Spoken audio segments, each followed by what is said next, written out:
ಶುರುವಾಗಿದೆ ಆಚಾರ್ಯ. ಹ.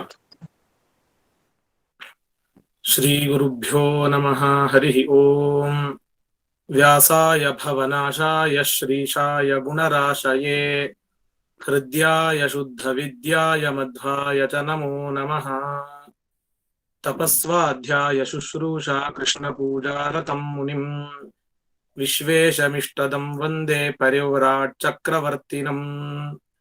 ಪೃಥ್ವೀಮಂಡಲ ಮಧ್ಯಸ್ಥಾಃ ಪೂರ್ಣಬೋಧಮತಾನುಗಾಃ ವೈಷ್ಣವಾ ವಿಷ್ಣು ಹೃದಯಾಸ್ತಾನ್ನಮಸ್ಯೇ ಗುರೂನ್ ಮಮ.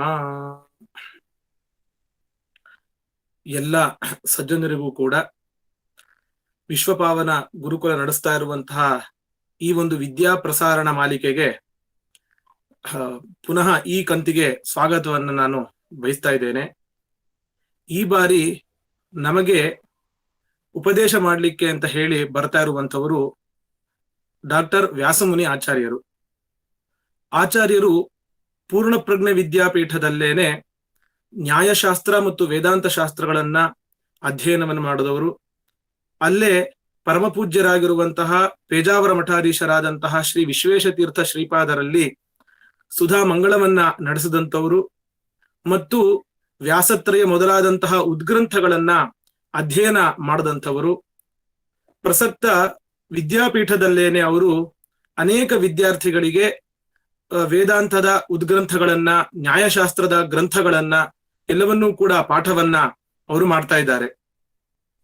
ಶ್ರೀಯುತ ಆಚಾರ್ಯರ ಬಗ್ಗೆ ಒಂದು 2 ಮಾತುಗಳಲ್ಲಿ ನಾನು ನನಗೆ ತಿಳಿದ ಮಟ್ಟಿಗೆ ಒಂದಿಷ್ಟು ಪರಿಚಯವನ್ನ ನಿಮಗೆ ಮಾಡಿಸ್ಕೊಡ್ತಾ ಇದ್ದೀನಿ. ಈ ಬೇರೆ ಶಾಸ್ತ್ರಗಳ ಅಧ್ಯಯನಕ್ಕಿಂತ ವೇದಾಂತ ಶಾಸ್ತ್ರಕ್ಕೆ, ಅದರ ಅಧ್ಯಯನಕ್ಕೆ ಮುಖ್ಯವಾಗಿ ಬೇಕಾಗಿರುವಂತದ್ದು ವಿಚಾರವಂತಿಕೆ ಜೊತೆಗೆ ಆಚಾರವಂತಿಕೆ ಎರಡೂ ಕೂಡ ಇರಬೇಕು.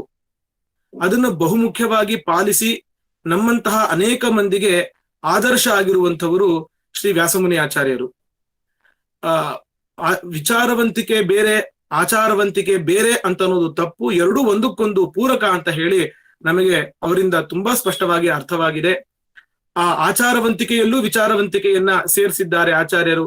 ವಿಚಾರವಂತಿಕೆಯಲ್ಲೂ ಆಚಾರವಂತಿಕೆ ಹೇಗೆ ಉಪಯೋಗಕ್ಕೆ ಬರುತ್ತೆ ಅಂತ ಹೇಳಿ ತುಂಬಾ ಚೆನ್ನಾಗಿ ಆಚಾರ್ಯರಿಂದ ನಾವು ಕಲ್ತಿದ್ದೀವಿ. ಇನ್ನು ಆಚಾರ್ಯರು ವಿದ್ಯಾಪೀಠದಲ್ಲಿ ನ್ಯಾಯಶಾಸ್ತ್ರದ ಪಾಠವನ್ನು ಮಾಡ್ತಾರೆ, ವೇದಾಂತದ ಪಾಠಗಳನ್ನು ಮಾಡ್ತಾರೆ.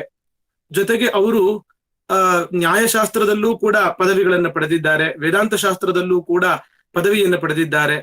ಅದರಲ್ಲೂ ವಿಶೇಷವಾಗಿ ಈ ಚಂದ್ರಿಕಾ, ವ್ಯಾಸರಾಜರ ಚಂದ್ರಿಕಾ ಗ್ರಂಥಕ್ಕೆ ಲಕ್ಷ್ಮೀನಾಥ ತೀರ್ಥರ ಟಿಪ್ಪಣಿ, ಅದನ್ನ ಅವರು ಸಂಶೋಧಿಸಿ PhD ಯನ್ನ ಪಡೆದುಕೊಂಡಿದ್ದಾರೆ ಆಚಾರ್ಯರು. ಮತ್ತು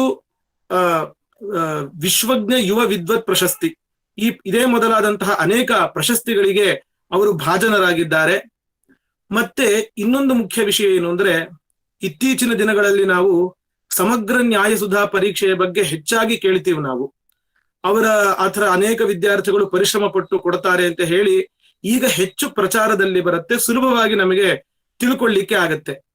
ಆದ್ರೆ ಇಂತಹ ಹೆಚ್ಚಿನ ಪ್ರಚಾರಕ್ಕೆ ಅವಕಾಶವೇ ಇಲ್ಲದೆ ಇದ್ದಂತಹ ಕಾಲದಲ್ಲಿ ಬಹಳ ವರ್ಷಗಳ ಹಿಂದೆಯೇ ಸಮಗ್ರ ನ್ಯಾಯಸುಧಾ ಪರೀಕ್ಷೆಯನ್ನ ಕೊಟ್ಟಂತವರು ಆಚಾರ್ಯರು. ಆಗ ಇದೆಲ್ಲ ಅತ್ಯಂತ ಅಪರೂಪದ ಸಂಗತಿಯಾಗಿತ್ತು. ಈಗಿದ್ದಷ್ಟು ಅನುಕೂಲಗಳು ಇದ್ಯಾವುದೂ ಇರಲಿಲ್ಲ.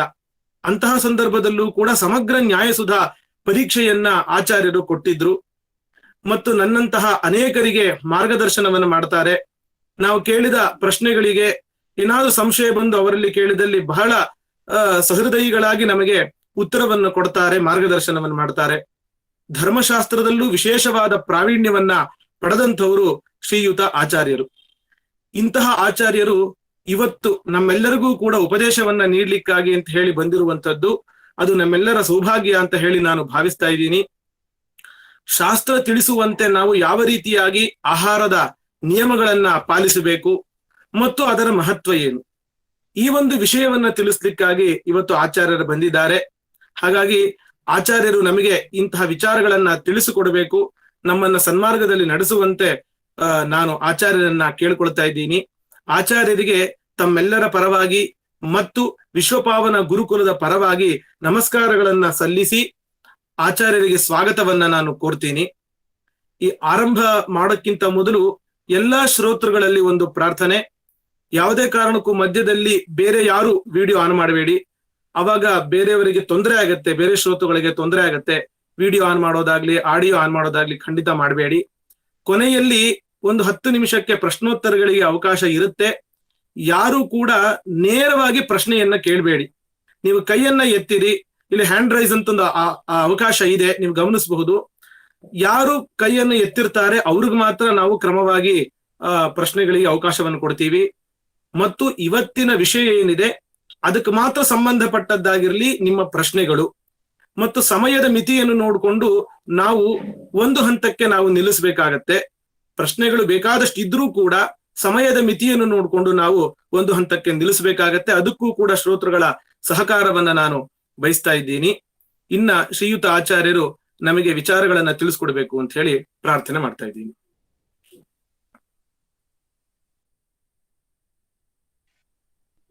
ಶ್ರೀ ಗುರುಭ್ಯೋ ನಮಃ ಪರಮ ಗುರುಭ್ಯೋ ನಮಃ ಶ್ರೀಮದಾನಂದ ತೀರ್ಥ ಭಗವತ್ಪಾದಾಚಾರ್ಯ ಗುರುಭ್ಯೋ ನಮಃ ಶ್ರೀ ವೇದವ್ಯಾಸಾಯ ನಮಃ ಹರಿ ಓಂ. ಜಯತಿ ಹರಿರಚಿಂಚ ಸರ್ವದೇವೈಕ ವಂದ್ಯಃ ಪರಮ ಗುರುರವೀಷ್ಟಾವಾಪ್ತಿತಃ ಸಜ್ಜನಾನಾಂ ನಿಖಿಲ ಗುಣಗಣಾರ್ಣೋ ನಿತ್ಯ ನಿರ್ಮುಕ್ತ ದೋಷಃ ಸರಸಯ ನಯನೋಸೌ ಶ್ರೀಪತಿರ್ಮಾನದೋ ನಃ. ನಮಸ್ತೆ ಪ್ರಾಣೇಶ ಪ್ರಣತ ವಿಭವಾಯ ವನಿಮಗಾಃ ನಮಃ ಸ್ವಾಮಿನ್ ರಾಮ ಪ್ರಿಯತಮ ಹನುಮನ್ ಗುರುಗುಣ. ನಮಸ್ತುಭ್ಯಂ ಭೀಮ ಪ್ರಬಲತಮ ಕೃಷ್ಣೇಷ್ಟ ಭಗವನ್ ನಮಃ ಶ್ರೀಮನ್ಮಧ್ವ ಪ್ರದಿಶ ಸುದೃಶಂ ನೋ ಜಯ ಜಯ. ಶ್ರೀಮತೋ ರಾಘವೇಂದ್ರಸ್ಯ ನಮಾಮಿ ಪದಪಂಕಜೇ ಕಾಮಿತಾಶೇಷ ಕಲ್ಯಾಣ ಕಲನ ಕಲ್ಪಪಾದಪೋ. ತಪಸ್ವಾಧ್ಯಾಯ ಶುಶ್ರೂಷಾ ಕೃಷ್ಣ ಪೂಜಾ ರತಂ ಮುನಿಂ ವಿಶ್ವೇಶಮಿಷ್ಟದಂ ವಂದೇ ಪರಿವ್ರಾಟ್ ಚಕ್ರವರ್ತಿನಂ. ಮಾತರಿಶ್ವಾಚಾರ್ಯರು ಪ್ರಾರಂಭದಲ್ಲಿ ಒಂದಿಷ್ಟು ವಿಶೇಷಣಗಳ ಹಾಕಿ ಹೇಳಿದ್ರು. ನಾನು ಹೇಳೋದಿಷ್ಟೇ,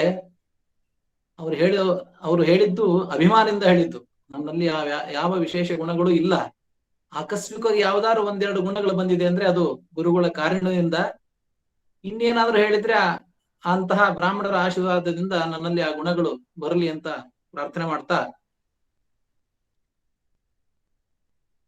ಮತ್ತು ಅವರು ಹೇಳಿದ್ರು ಉಪದೇಶ ಕೊಡ್ಲಿಕ್ಕೆ ಅಂತಂದು. ಉಪದೇಶ ಅನ್ನೋ ರೀತಿಯಿಂದ ಏನ್ ಬಂದಿಲ್ಲ, ಯಾಕೆಂದ್ರೆ ಮಾತರಿಶ್ವಾಚಾರ್ಯರೇ ಸಮರ್ಥರು. ನಾನು ಅವರದ ಚಾನಲ್ ಅಲ್ಲಿ ಕೇಳ್ತಾ ಇರ್ತೇನೆ. ಸದಾಚಾರ ಸ್ಮೃತಿ ಮುಂತಾದ ಅನೇಕ ವಿಷಯಗಳನ್ನ ಅವರು ಪಾಠ ಮಾಡಬೇಕಾದ್ರೆ ಅದ್ಭುತವಾದಂತಹ ವಿವರಣೆ ಶೈಲಿ ಜೊತೆಗೆ ಸಪ್ರಮಾಣವಾಗಿ ನಿರೂಪಣೆಯಲ್ಲೂ ಕೂಡ ತುಂಬಾ ಚೆನ್ನಾಗಿ ಮಾಡ್ತಾ ಇರ್ತಾರೆ. ಹಾಗಾಗಿ ಅವರ ಒಂದು ಶಿಷ್ಯರ ವರ್ಗದಲ್ಲಿ ಮತ್ತೊಬ್ಬರ ಅವಶ್ಯಕತೆನೇ ಇಲ್ಲ, ಅಷ್ಟು ಚೆನ್ನಾಗಿ ಮಾಡ್ತಾ ಇರ್ತಾರೆ. ಅವರೊಂದು ದೊಡ್ಡ ಜ್ಞಾನ ಕಾರ್ಯ ಮಾಡ್ತಾ ಇರ್ಬೇಕಾದ್ರೆ ನಮ್ದು ಒಂದು ಅಳಿಲು ಸೇವೆ ಇರ್ಲಿ ಅನ್ನೋ ದೃಷ್ಟಿಯಿಂದ ನನಗೆ ತಿಳಿದಂತ ಕೆಲವೊಂದು ವಿಷಯಗಳನ್ನ ಇಲ್ಲೆಲ್ಲ ಅನೇಕ ಜನ ಗೊತ್ತಿರೋರು ಇರ್ತೀರಿ. ಗೊತ್ತಿದ್ದ ವ್ಯಕ್ತಿಗಳಿಗೆ ಇದನ್ನ ನೆನಪು ಮಾಡಿದೆ ಅಂತ ತಿಳ್ಕೊಳ್ಬೇಕು. ಗೊತ್ತಿಲ್ಲದೆ ಇರತಕ್ಕಂತ ವ್ಯಕ್ತಿಗಳಿಗೆ ಹೊಸದಾಗಿ ಪರಿಚಯ ಆಯ್ತು ಅಂತ ತಿಳ್ಕೊಳ್ಬೇಕು ಅಂತ ಭಾವಿಸ್ತಾ, ಇವತ್ತಿನ ಏನು ಶಾಸ್ತ್ರೋಕ್ತ ಆಹಾರ ನಿಯಮಗಳು ಮತ್ತು ಅದರ ಮಹತ್ವ ಅನ್ನೋದ್ರ ಬಗ್ಗೆ ಯಥಾಮತಿ ಮಾತಾಡ್ಲಿಕ್ಕೆ ಪ್ರಯತ್ನ ಪಡ್ತೇನೆ.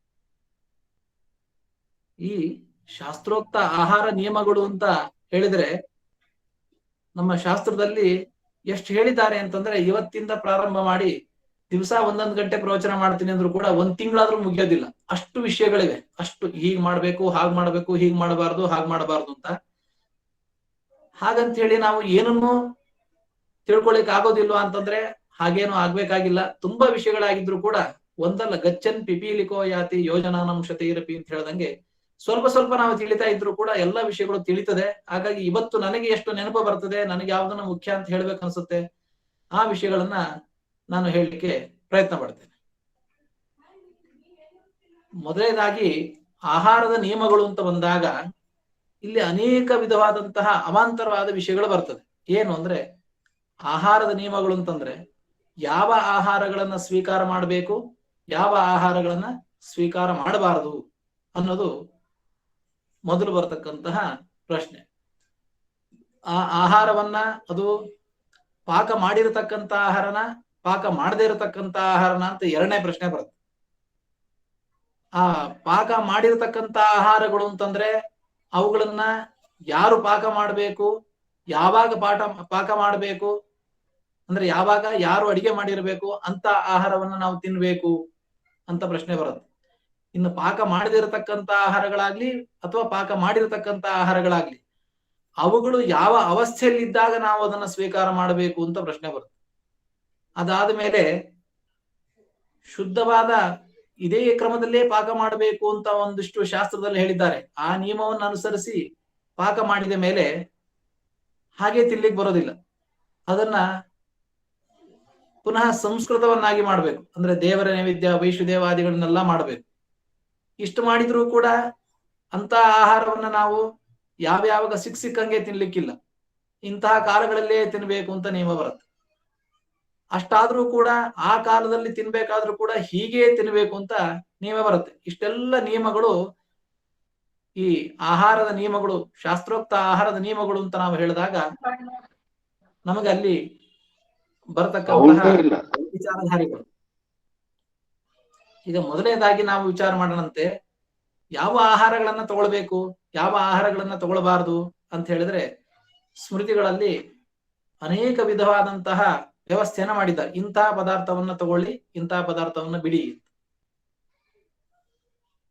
ಅಂದ್ರೆ ನಾವು ತಿಂತಕ್ಕಂತಹ ತರಕಾರಿ ಆಗ್ಲಿ, ನಾವು ತಿಂತಕ್ಕಂತಹ ಧಾನ್ಯ ಆಗ್ಲಿ, ನಾವು ತಿಂತಕ್ಕಂತಹ ಹಣ್ಣಾಗ್ಲಿ ಅವುಗಳನ್ನ ಇಂಥದ್ದೇ ತಿನ್ಬೇಕು, ಇಂಥದ್ದೇ ತಿನ್ನಬಾರ್ದು ಅಂತ ವ್ಯವಸ್ಥೆ ಮಾಡಿದ್ದಾರೆ.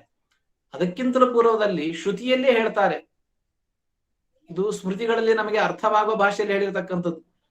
ಶ್ರುತಿಯಲ್ಲಿ ಗಂಭೀರವಾಗಿ ಹೇಳ್ತಕ್ಕಂಥದ್ರಲ್ಲೇನೆ ನಮಗೆ ಪ್ರತಿಯೊಬ್ಬ ಸಾಧಕನಾದವನು ಈ ಆಹಾರದ ನಿಯಮ ಎಲ್ಲ ಯಾಕೆ ಅಂತಂದ್ರೆ, ಆ ಆಹಾರದ ನಿಯಮ ಅದನ್ನ ಆಮೇಲೆ ಹೇಳ್ತೀನಿ. ಆಹಾರದ ನಿಯಮ ಎಲ್ಲ ಯಾಕೆ ಮಾಡಿದ್ದಾರೆ ಅಂತ ಆಮೇಲೆ ಹೇಳ್ತೀನಿ. ಅದಕ್ಕಿಂತ ಮುಂಚೆ ಆಹಾರದ ನಿಯಮಗಳನ್ನ ತಿಳ್ಕೊಂಡು ಅಲ್ಲಿಗೆ ಹೋಗೋಣ. ಮದ್ಯ ಮಾಂಸವನ್ನ ತಗೊಳ್ಬಾರ್ದು. ಎಲ್ಲರಿಗೂ ಸಾಮಾನ್ಯ ನಮ್ಮ ಹಿಂದೂಗಳಾದವರಿಗೆ, ಅದರಲ್ಲಿ ತತ್ರಾಪಿ ಯಾರಾದ್ರೂ ಬ್ರಾಹ್ಮಣರಾದವರಿಗೆ ಗೊತ್ತಿರತಕ್ಕಂಥದ್ದು ಮದ್ಯ ಮಾಂಸಗಳನ್ನ ತಗೊಳ್ಬಾರ್ದು. ನಾ ಕಲಂಚಂ ಭಕ್ಷಯೇ. ಹಾಗಾಗಿ ಇನ್ನೂ ಬರ್ತದೆ ಬ್ರಾಹ್ಮಣ ವರ್ಣದಲ್ಲಿ ಇರತಕ್ಕಂಥವ್ರಿಗೆ ನಪಲಾಂಡುಂ ಭಕ್ಷೀತ, ಈರುಳ್ಳಿಯನ್ನ ತಿನ್ನಬಾರದು, ಬೆಳ್ಳುಳ್ಳಿಯನ್ನ ತಿನ್ನಬಾರದು, ಬದನೆಕಾಯಿಯನ್ನ ತಿನ್ನಬಾರದು, ಹೀಗೆ ಹೇಳ್ತಕ್ಕಂತಹ ಶ್ರುತಿ ವಾಕ್ಯಗಳೇ ಸಿಗ್ತವೆ ನಮಗೆ. ಹಾಗಾಗಿ ಪ್ರಧಾನ ತಿನ್ನಬಾರದು ಅಂತ ಹೇಳ್ತಕ್ಕಂತಹ ನಮ್ಮ ಪದಾರ್ಥಗಳಲ್ಲಿ ಒಂದಿಷ್ಟು ಶ್ರುತಿಯಲ್ಲಿ ಹೇಳಿದ್ದಾರೆ, ಇನ್ನೊಂದಿಷ್ಟು ಸ್ಮೃತಿಯಲ್ಲಿ ಹೇಳಿದ್ದಾರೆ. ಆ ಶ್ರುತಿ ಸ್ಮೃತಿಯಲ್ಲಿ ಹೇಳ್ತಕ್ಕಂಥ ಪದಾರ್ಥಗಳಲ್ಲೂ ಸ್ವಲ್ಪ ತಾರತಮ್ಯ ಇದೆ. ಏನು ಅಂತಂದ್ರೆ, ಈರುಳ್ಳಿ ತಿನ್ನಬಾರದು, ಮದ್ಯ ತಿನ್ನಬಾರದು, ಮಾಂಸ ತಿನ್ನಬಾರದು, ಬೆಳ್ಳುಳ್ಳಿ ತಿನ್ನಬಾರದು. ಈಗ ಮದ್ಯ ಮಾಂಸದ ಪ್ರಶ್ನೆನೇ ಬರೋದಿಲ್ಲ, ಎಲ್ಲರಿಗೂ ಗೊತ್ತಿರತಕ್ಕಂಥ ವಿಚಾರ. ಇನ್ನು ತರಕಾರಿಗಳಲ್ಲಿ ಈರುಳ್ಳಿ, ಬೆಳ್ಳುಳ್ಳಿ, ಬದನೆಕಾಯಿ ಅವು ಕೂಡ ತರಕಾರಿ ಅಲ್ವಾ, ಯಾಕೆ ತಿನ್ನಬಾರದು ಅಂತ ಪ್ರಶ್ನೆ ಬಂದ್ರೆ, ಅದಕ್ಕೆ ಋಷಿ ಮುನಿಗಳು ಅವುಗಳ ಮುಂದಾಗ್ತಕ್ಕಂಥ ಕಾರ್ಯಗಳು, ಅವುಗಳನ್ನ ತಿನ್ನೋದ್ರಿಂದ ಮನುಷ್ಯನಾಗ್ತಕ್ಕಂಥ ಪರಿಣಾಮವನ್ನ ನೋಡಿ ಅವುಗಳನ್ನ ನಿಷೇಧ ಮಾಡಿರ್ತಾರೆ. ಹೀಗಾಗಿ ಈರುಳ್ಳಿ, ಬೆಳ್ಳುಳ್ಳಿ, ಬದನೆಕಾಯಿ, ನುಗ್ಗೆಕಾಯಿ ಇಂತಹ ಪದಾರ್ಥಗಳನ್ನ ಸ್ವೀಕಾರ ಮಾಡಬಾರದು. ಎಷ್ಟರ ಮಟ್ಟಿಗೆ ಅಂದ್ರೆ ಆಕಸ್ಮಿಕವಾಗಿ ನೀವು ಸ್ವೀಕಾರ ಮಾಡಿದ್ರೆ ಪುನಃ ಉಪನಯನ ಮಾಡ್ಕೊಳ್ಬೇಕು, ಬ್ರಾಹ್ಮಣ್ಯನೇ ಹೋಗ್ತದೆ, ಅಷ್ಟು ಪಾಪ ಬರ್ತದೆ, ಅದನ್ನ ತಿನ್ನಬಾರದು. ಯಾವುದೇ ಕಾರಣಕ್ಕೂ ಈರುಳ್ಳಿ, ಬೆಳ್ಳುಳ್ಳಿ, ಬದನೆಕಾಯಿ, ನುಗ್ಗೆಕಾಯಿಗಳನ್ನ ತಿನ್ಲೇಬಾರದು ಅಂತ. ಇನ್ನೊಂದಿಷ್ಟು ಪದಾರ್ಥಗಳನ್ನ ಹೇಳಿದ್ದಾರೆ. ಬೇರೆ ತರಕಾರಿಗಳನ್ನ, ಸೋರೆಕಾಯಿ ಆಗ್ಲಿ ಅಥವಾ ಕೋಸು ಮುಂತಾದಂತಹ ಅನೇಕ, ನಾವು ಮಠಗಳಲ್ಲಿ ಹೋದಾಗ ಗೊತ್ತಾಗತ್ತೆ ಯಾವ ಪದಾರ್ಥಗಳನ್ನ ಬಳಸಿರಲ್ಲ.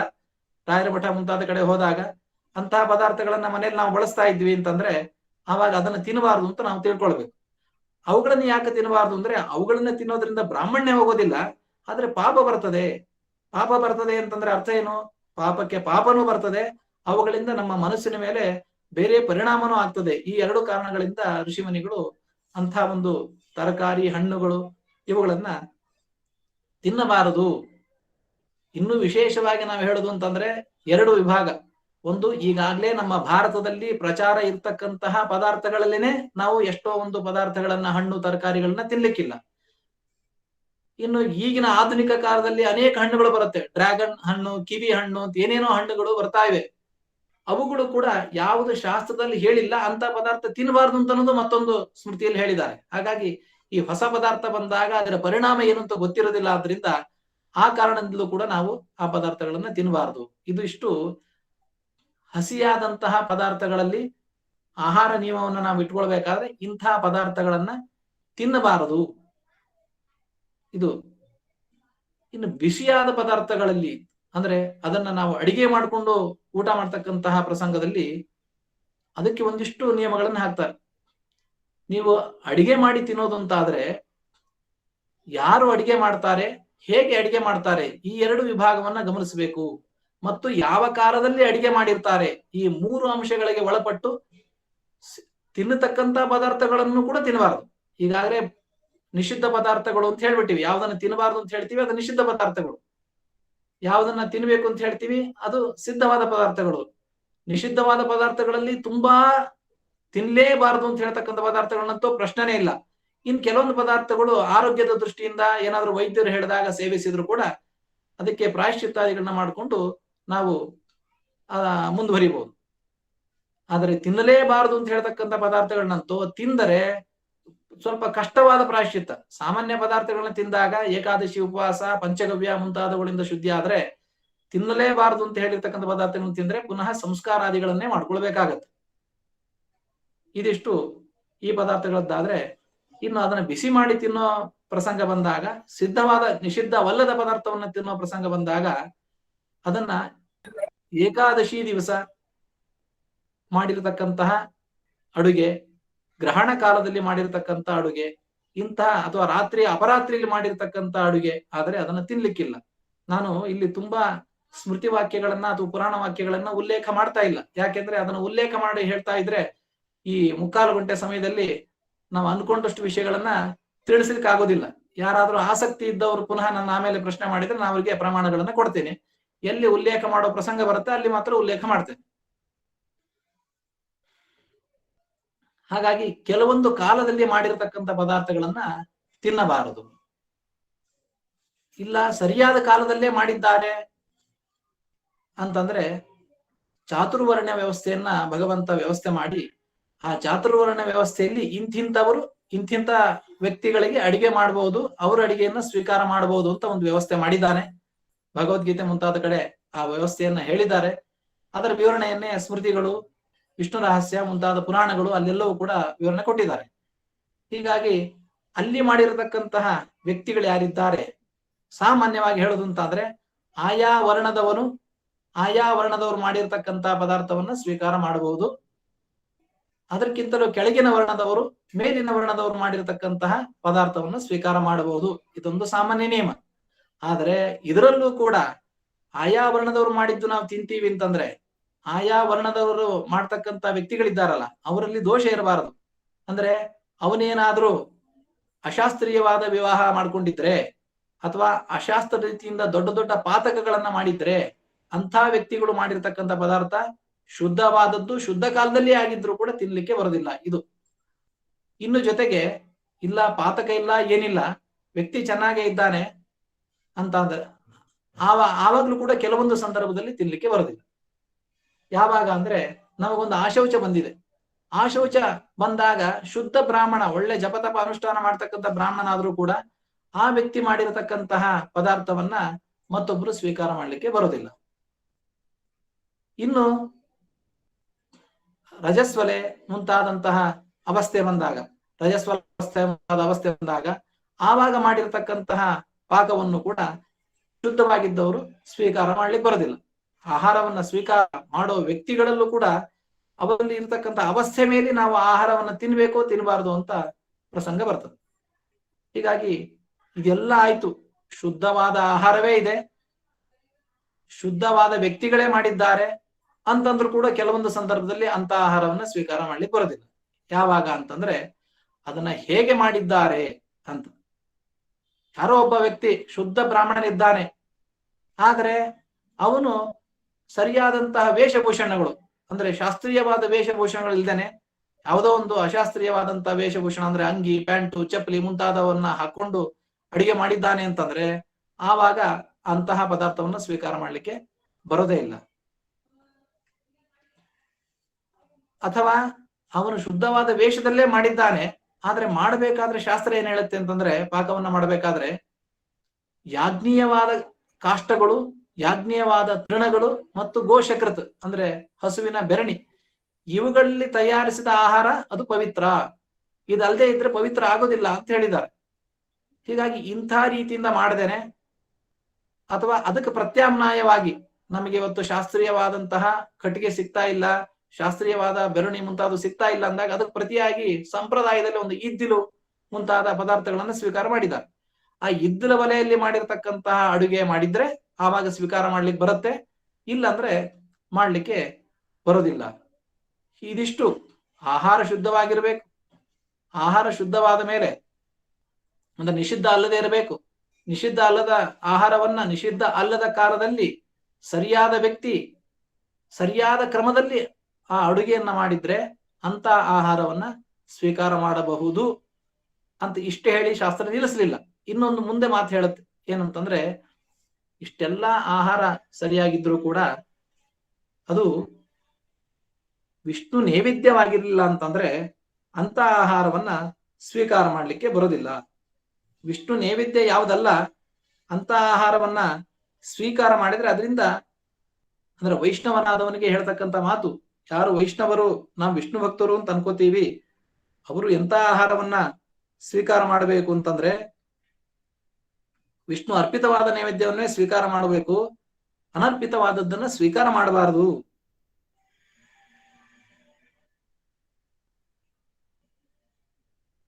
ಅಂತ ಸ್ಮೃತಿಗಳಲ್ಲಿ ವಿಶೇಷವಾಗಿ ಹೇಳ್ತಾರೆ. ಏನು? ಅದತ್ವ ವಿಷ್ಣವೇ ಕಿಂಚಿತ್ ನೈವ ಗುಂಜಿತ ಕಿಂಚನ. ಭಗವಂತನಿಗೆ ಸಮರ್ಪಣೆ ಮಾಡದೆ ಅಂತ ಆಹಾರವನ್ನ ಸ್ವೀಕಾರ ಮಾಡಬಾರದು. ಅನರ್ಪಯಿತ್ವ ಗೋವಿಂದೇ ಯೋ ಭುಂಕ್ತೆ ಧರ್ಮವರ್ಜಿತ ಶ್ವಾನವಿಷ್ಟಾಸಮಂ ಚಾನ್ನಂ ನೀರಂಚ ಸುರಯಾಸಮಂ. ಎಷ್ಟು ಪವಿತ್ರವಾಗಿ ಅದನ್ನ ತಯಾರು ಮಾಡಿದ್ರು ಕೂಡ ವಿಷ್ಣು ನೈವೇದ್ಯವನ್ನ ಮಾಡ್ಲಿಲ್ಲ ಅಂತಂದ್ರೆ, ವೈಶ್ವದೇವಾದಿಗಳನ್ನ ಮಾಡ್ಲಿಲ್ಲ ಅಂತಂದ್ರೆ ಆವಾಗ ಆ ತಿಂತಕ್ಕಂಥ ಆಹಾರ ಅಂತಕ್ಕಂಥ ಶ್ವಾನವಿಷ್ಟಾಸಮಂ, ಅದು ನಾಯಿಯ ಮಲದಂತೆ. ನೀರಂತಕ್ಕಂಥದ್ದು, ನೀರು ಕೂಡ ಅದು ಕೂಡ ಆಹಾರದಲ್ಲಿ ಸೇರತ್ತೆ. ಆದ್ರಿಂದ ನೀರು ಕೂಡ ಅದು ಹೆಂಡದಂತೆ ಆಗತ್ತೆ. ಅಂತ ಪದಾರ್ಥವನ್ನ ತಿಂದ್ರೆ ಏನು ಪಾಪಗಳನ್ನು ಹೇಳಿದ್ದಾರೋ ಆ ಪಾಪ ಬರ್ತದೆ. ಅಥವಾ ಇನ್ನೊಂದ್ ಕಡೆ ಹಾರಿತೆಂಬ ಸ್ಮೃತಿಯಲ್ಲಿ ಹೇಳ್ತಾರೆ, ವಿಷ್ಣೋರ್ ಅನರ್ಪಿತಂ ಯತ್ತು ದೇವಾನಾಂ ಅರ್ಪಿತಂ ಚ ಯತ್ ಮಧ್ಯಮಾಂಸ ಸಮಂ ಪ್ರೋಕ್ತಂ ನ ಭುಂಜೀಯಾತ್ ಕಥಂಚನ. ಭಗವಂತನಿಗೆ, ಭಗವದ್ ಭಕ್ತರಾದಂತಹ ದೇವತೆಗಳಿಗೆ ಅರ್ಪಣೆಯನ್ನ ಮಾಡದೆ ಯಾರು ಸ್ವೀಕಾರ ಮಾಡ್ತಾರೆ ಅಂತ ಆಹಾರ ಮಧ್ಯಮಾಂಸ ಸಮ ಆಗತ್ತೆ, ಅದನ್ನ ಅಪ್ಪಿತಪ್ಪಿಯೂ ಕೂಡ ತಿನ್ನಬಾರದು. ಹೀಗೆ ಶುದ್ಧವಾಗಿ ಮಾಡಿರ್ತಕ್ಕಂಥ ಪದಾರ್ಥವನ್ನ ಭಗವಂತನಿಗೆ ಅರ್ಪಣೆ ಮಾಡಿ ತದಿತರವಾದಂತಹ ಲಕ್ಷ್ಮೀದೇವಿ, ವಾಯುದೇವರಿಗೆ ಮುಂತಾದವರಿಗೆ ಅರ್ಪಣೆ ಮಾಡಿ, ಹೇಗೆ ಶಾಸ್ತ್ರದಲ್ಲಿ ಯಾರಿಗೆ ಅರ್ಪಣೆ ಮಾಡಬೇಕು ಯಾರಿಗೆ ಅರ್ಪಣೆ ಮಾಡಬಾರದು ಅನ್ನೋದನ್ನು ಹೇಳಿದ್ದಾರೆ. ಹಾಗಾಗಿ ಅದೇ ರೀತಿಯಿಂದ ಅಂತಹ ದೇವತೆಗಳಿಗೆ ಅರ್ಪಣೆ ಮಾಡಿದ್ದನ್ನ ನಾವು ಸ್ವೀಕಾರ ಮಾಡಬೇಕು. ಬೇರೆ ರೀತಿಯಿಂದ ಮಾಡಿದ್ರೆ ಅದಕ್ಕೆ ನಮಗೆ ಪ್ರತ್ಯವಾಯವನ್ನು ಶಾಸ್ತ್ರದಲ್ಲಿ ಹೇಳಿದ್ದಾರೆ. ಏನು ಭಗವಂತ ನೈವೇದ್ಯ ತಿಂದ್ರೆ ಏನು ಪುಣ್ಯ ಬರ್ತದೆ? ತಸ್ಮಾತ್ ವಿಷ್ಣೋಹ ಪ್ರಸಾದಾನ್ನಂ ಸೇವಿತ್ವ ಮೋಕ್ಷ ಭಾಗ್ ಭವೇತ್. ನಾವು ವಿಷ್ಣು ಪ್ರಸಾದ ಅನ್ನವನ್ನ ತಿಂದ್ರೆ ಅವಾಗ ನಮ್ಮ ಮೋಕ್ಷನೇ ಸಿಗ್ತದೆ. ಅಷ್ಟೇ ಅಲ್ಲ, ಅನೇಕ ವಿಧವಾದಂತಹ ಫಲ. ಯಾವುದು? ನೈವೇದ್ಯವನ್ನಂ ತುಳಸಿ ವಿಮಿಶ್ರಿತಂ ವಿಶೇಷತಃ ಪಾದ ಜಲೇನ ಸಿಕ್ತಂ ಯೋಷ್ಣಾತಿ ನಿತ್ಯಂ ಪ್ರಯತೋ ಮುರಾರೇಹೆ ಅಥವಾ ಪುರತೋ ಮುರಾರೇಹೆ ಪ್ರಾಪ್ನೋತಿ ಯಜ್ಞಾಯಿತ ಕೋಟಿ ಪುಣ್ಯಂ. ನಾವೇನು ದೊಡ್ಡ ಯಜ್ಞ ಯಾಗಗಳನ್ನ ಮಾಡ್ಬೇಕಾಗಿಲ್ಲ ಕಲಿಯುಗದಲ್ಲಿ. ನಾವು ಕೇವಲ ವಿಷ್ಣು ಅರ್ಪಿತವಾದಂತಹ ಅನ್ನವನ್ನ ದೇವರ ಎದುರಿಗೆ ತುಳಸಿ ದಳ ತೀರ್ಥವನ್ನ ಹಾಕೊಂಡು ಪರಿಷೇಕಾದಿಗಳನ್ನ ಮಾಡ್ತಾ ಅದನ್ನ ತಿಂದ್ರೆ ಅದಕ್ಕೇನೆ ಯಜ್ಞ ಆಯ್ತಾ ಅಂದ್ರೆ 10,000 ಯಜ್ಞಗಳು ಮಾಡಿದಂತಹ ಪುಣ್ಯ ಬರ್ತದೆ. ಹೀಗೆ ಮತ್ತೊಂದ್ ಕಡೆ ಹೇಳ್ತಾರೆ, ಅಗ್ನಿಷ್ಟೋಮ ಸಹಸ್ರಸ್ಯ ವಾಜಪೇಯ ಶತಸ್ಯ ಚ ಯತ್ ಪುಣ್ಯಂ ತದ್ ಭವೇದ್ ದೇವಿ ವಿಷ್ಣು ನೈವೇದ್ಯ ಭಕ್ಷಣಾತ್. ಯಾರು ವಿಷ್ಣು ನೈವೇದ್ಯವನ್ನ ತಿಂತಾರೆ ಅವರಿಗೆ 1000 ಅಗ್ನಿಷ್ಟೋಮ ಯಾಗ, 100 ವಾಜಪೇಯಿ ಯಾಗ, ಇದರಿಂದ ಏನು ಪುಣ್ಯ ಬರುತ್ತೆ ಆ ಪುಣ್ಯ ಅಂತಕ್ಕಂಥದ್ದು ಅವರಿಗೆ ಬರ್ತದೆ. ಇಷ್ಟು ಫಲ ಬರ್ತದೆ. ತಿಂದರೆ ಅಷ್ಟು ಫಲ, ದೇವರ ನೈವೇದ್ಯ ಮಾಡದೆ ತಿಂದ್ರೆ ಇಷ್ಟು ಅನರ್ಥ ಆಗ್ತದೆ ಅಂತ ಹೇಳಿದ್ರಿಂದ ಶುದ್ಧವಾದ ಆಹಾರವನ್ನ ಶುದ್ಧವಾಗಿ ತಯಾರು ಮಾಡಿದ ಮೇಲೂ ಕೂಡ ವಿಷ್ಣುವಿಗೆ ಅಂದ್ರೆ ಭಗವಂತನಿಗೆ ಅರ್ಪಣೆ ಮಾಡದೆ ನಾವು ತಿನ್ನಬಾರದು. ಇಷ್ಟೆಲ್ಲ ಆದ್ಮೇಲೂ ಕೂಡ ಮತ್ತೊಂದು ಸಮಸ್ಯೆ ಬರ್ತದೆ. ಏನಂತಂದ್ರೆ, ಆಯ್ತು ಒಳ್ಳೆ ವ್ಯಕ್ತಿಗಳು ಒಳ್ಳೆ ಪದಾರ್ಥವನ್ನ ಒಳ್ಳೆ ರೀತಿಯಿಂದ ಮಾಡಿದ್ದಾರೆ, ದೇವರಿಗೆ ಸಮರ್ಪಣೆ ಮಾಡಿದ್ದೀವಿ, ಹಾಗಂತ ಹೇಳಿ ಬೆಳಗ್ಗೆ ಅಡಿಗೆ ನೈವೇದ್ಯ ಮಾಡಿಟ್ಟು ನಾಳೆ ಬೆಳಗ್ಗೆನೋ ಇವತ್ತು ರಾತ್ರಿಯೋ ಯಾವಾಗ್ಲೋ ಒಂದ್ಸಲ ನಾವು ತಿಂತೀವಿ, ಯಾಕಂದ್ರೆ ವಿಷ್ಣು ನೈವೇದ್ಯ ಅದರಿಂದ ಅದು ಪವಿತ್ರ, ನಾವು ತಿಂತೀವಿ ಅಂತಂದ್ರೆ ಅದನ್ನ ತಿನ್ನಬಾರ್ದು ಅಂತ ಹೇಳ್ತಾರೆ. ಯಾತಯಾಮಂ ಗತರಸಂ ಪೂತಿ ಪರ್ಯುಷಿತಂಚಯತ್ ಅಂತ ಭಗವದ್ಗೀತೆಯಲ್ಲೇ ಕೃಷ್ಣ ಹೇಳಿದಾನೆ, ಸ್ಮೃತಿಗಳಲ್ಲೂ ಕೂಡ ಹೇಳ್ತಾರೆ. ಯಾವುದನ್ನ ಅಡಿಗೆ ಮಾಡಿ ದೇವ ನೈವೇದ್ಯ ಮಾಡಿದ ಮೇಲೆ 3 ಗಂಟೆ ಕಳೆದಿದೆ ಯಾತಯಾಮಂ, ಅಥವಾ 3 ಗಂಟೆ ಕಳೆದಿಲ್ಲ, 2 ಗಂಟೆ ಮಾತ್ರ ಕಳೆದಿದೆ, ಅದರ ರಸ ಎಲ್ಲ ಹಾನಿಯಾಗೋಗಿದೆ, ನಾವು ಪದಾರ್ಥ ಮಾಡಿದಾಗ ಯಾವ ರುಚಿ ಇತ್ತು ಆ ರುಚಿ ಇರ್ಲಿಲ್ಲ ಅಂತಂದ್ರೆ, ಅಥವಾ ಅದ್ರಲ್ಲಿ ಏನೋ ದುರ್ವಾಸನೆ ಬರ್ತಾ ಇದ್ರೆ ಅಂತ ಪದಾರ್ಥ ಎಷ್ಟೇ ಶುದ್ಧವಾಗಿ ಮಾಡಿದ್ರು ಕೂಡ ಅದನ್ನ ಸ್ವೀಕಾರ ಮಾಡ್ಲಿಕ್ಕೆ ಬರೋದಿಲ್ಲ. ಇನ್ನು ಆ ತರ ಏನಾಗಿಲ್ಲ, ಚೆನ್ನಾಗಿದೆ, ಒಳ್ಳೆ ಕಾಲದಲ್ಲಿ ಒಳ್ಳೆ ಪದಾರ್ಥವನ್ನೇ ನಾವು ಮಾಡಿದ್ದೀವಿ ಅಂತ ಹೇಳಿ ಬೆಳಗಿನ ಸಾಯಂಕಾಲ ತನಕ ಅವಾಗ ಬಾಯಿಗೆ ಚಾಕ್ಲೇಟ್ ಹಾಕೊಂಡಂಗೆ ಆ ಪದಾರ್ಥಗಳನ್ನ, ಚಾಕ್ಲೇಟ್ ಹಾಕೊಳ್ಳೋದು ತಪ್ಪು ಅಂತೂ ನಾ ಹೇಳೋದೇನು ಅಂದ್ರೆ ಅವಾಗ ತಿಂತಾ ಇದ್ದೀವಿ ಅನ್ನೋ ರೀತಿಯಿಂದ ನಾವು ಆ ಪದಾರ್ಥವನ್ನ ತಿಂತಾ ಇದ್ದೀವಿ ಅಂದ್ರೆ ಅದು ಕೂಡ ತಪ್ಪು. ಪ್ರಾತಃ ಸಾಯಂ ದ್ವಿಜಾತೀನಾಂ ಅಶನಂ ಶ್ರುತಿ ಚೋದಿತಂ ಅಂತ ಹೇಳಿ, ಹಗಲು ಹೊತ್ತು ಒಂದು ಊಟ, ರಾತ್ರಿ ಹೊತ್ತು ಒಂದು ಊಟ, ಹೀಗೆ ಆ 2 ಊಟಗಳ ಮಧ್ಯೆ ಇನ್ನೊಂದು ಊಟ ಮಾಡಬಾರ್ದಂತ. ಅದೇ ರೀತಿಯ ಆಹಾರವನ್ನ ನಾವು ಸ್ವೀಕಾರ ಮಾಡಬೇಕು. ಆಹಾರವನ್ನ ಸ್ವೀಕಾರ ಮಾಡ್ಬೇಕಾದ್ರೆ ನಾವು 4 ಸಲ ತಿಂತೀವಿ, 5 ಸಲ ತಿಂತೀವಿ ಅನ್ನೋದು ಅದು ಸರಿಯಲ್ಲ ಅಂತ ಸ್ಮೃತಿಗಳು ಹೇಳುತ್ತೆ, ಆಯುರ್ವೇದ ಶಾಸ್ತ್ರವು ಕೂಡ ಹೇಳುತ್ತೆ. ಅನೇಕ ಬಾರಿ ತಿನ್ನೋದ್ರಿಂದ ಜೀರ್ಣಕ್ರಿಯೆಗೆ ತೊಂದರೆ ಆಗತ್ತೆ. ಅದು ತಿನ್ನೋ ಪದಾರ್ಥ ಯಾಕೆ? ದೇಹ ಪುಷ್ಟಿ ಆಗ್ಲಿಕ್ಕೋಸ್ಕರ. ದೇಹ ಪುಷ್ಟಿ ಆಗ್ಬೇಕು ಅಂತಂದ್ರೆ ಇಂಥ ಪದಾರ್ಥಗಳನ್ನೇ ಹೀಗೆ ತಿನ್ಬೇಕು ಅಂತ ಆಯುರ್ವೇದ ನಿಯಮ ಮಾಡಿದೆ. ಅದೇ ನಮ್ಮ ಶಾಸ್ತ್ರವು ಕೂಡ ಅದೇ ನಿಯಮಗಳನ್ನ ಇನ್ನು ವಿಶೇಷವಾಗಿ ಪುಣ್ಯ ಪಾಪಗಳ ಸಂಬಂಧವನ್ನ ಹಚ್ಚಿ ಇದರಿಂದ ಪುಣ್ಯಗಳು ಬರುತ್ತೆ, ಪಾಪನು ಬರುತ್ತೆ ಅನ್ನೋದ್ರ ಮೂಲಕ ವಿಷಯವನ್ನ ತಿಳಿಸಿದೆ. ಹಾಗಾಗಿ ಆ 2 ಹೊತ್ತು ತಿನ್ಬೇಕು. ಆಯ್ತು, ಶುದ್ಧವಾದ ಆಹಾರವನ್ನ ಶುದ್ಧ ರೀತಿಯಿಂದ ತಯಾರಿಸ್ಕೊಂಡು ದೇವರ ನೈವೇದ್ಯ ಮಾಡಿ 2 ಹೊತ್ತೇ ತಿಂತೀವಿ ಅಂತ ಹೇಳಿ ಆ 2 ಹೊತ್ತನ್ನು ಕೂಡ ಹೇಗ್ ಬೇಕು ತಿನ್ನಂಗಿಲ್ಲ. ನಾವು ಅದಕ್ಕೆ ಇಂತಹ ವೇಷಭೂಷಣ ಇರಬೇಕು ಅಂತ ಹೇಳ್ತಾರೆ. ಶಾಸ್ತ್ರೀಯ ವೇಷಲ್ಲೇ ಸುಮ್ಮನೆ ಏನೋ ಕುರ್ಚಿ ಮೇಲೆ ಕೂತಿದೀವಿ, ಪ್ಯಾಂಟ್ ಹಾಕೊಂಡಿದ್ದೀವಿ, ಶರ್ಟ್ ಹಾಕೊಂಡಿದ್ದೀವಿ, ಕೂತ್ಕೊಂಡು ವಿಷ್ಣು ಪ್ರಸಾದ ನೈವೇದ್ಯ ತಿಂತೀವಿ, ಪುಣ್ಯ ಬರುತ್ತೆ ಅನ್ನಂಗಿಲ್ಲ. ಅದಕ್ಕೆ ಹೀಗೆ ತಿನ್ಬೇಕು ಅಂತ. ಇಂತಹ ಆಸನದ ಮೇಲೆ ಇದೇ ರೀತಿ ವೇಷ ಶಾಸ್ತ್ರ ಹೇಳಿದ್ದಾರೆ. ಪಂಚೆ, ಶುದ್ಧವಾದಂತಹ ಪಂಚೆ ಮಡಿ ಮುಂತಾದಗಳ ವ್ಯವಸ್ಥೆಯಲ್ಲಿ ನಾವು ಊಟಕ್ಕೆ ಕೈಕಾಲು ತೊಳೆದು ಕೂತ್ಕೊಳ್ಬೇಕು. ಇಂಥ ರೀತಿಯಾದಂತಹ ಪಾತ್ರೆಗಳನ್ನೇ ಬಳಸಬೇಕು. ಬೆಳ್ಳಿ, ಬಂಗಾರ, ಕಂಚು ಮುಂತಾದ ಪಾತ್ರೆಗಳನ್ನೇ ಊಟಕ್ಕೆ ಬಳಸಬೇಕು.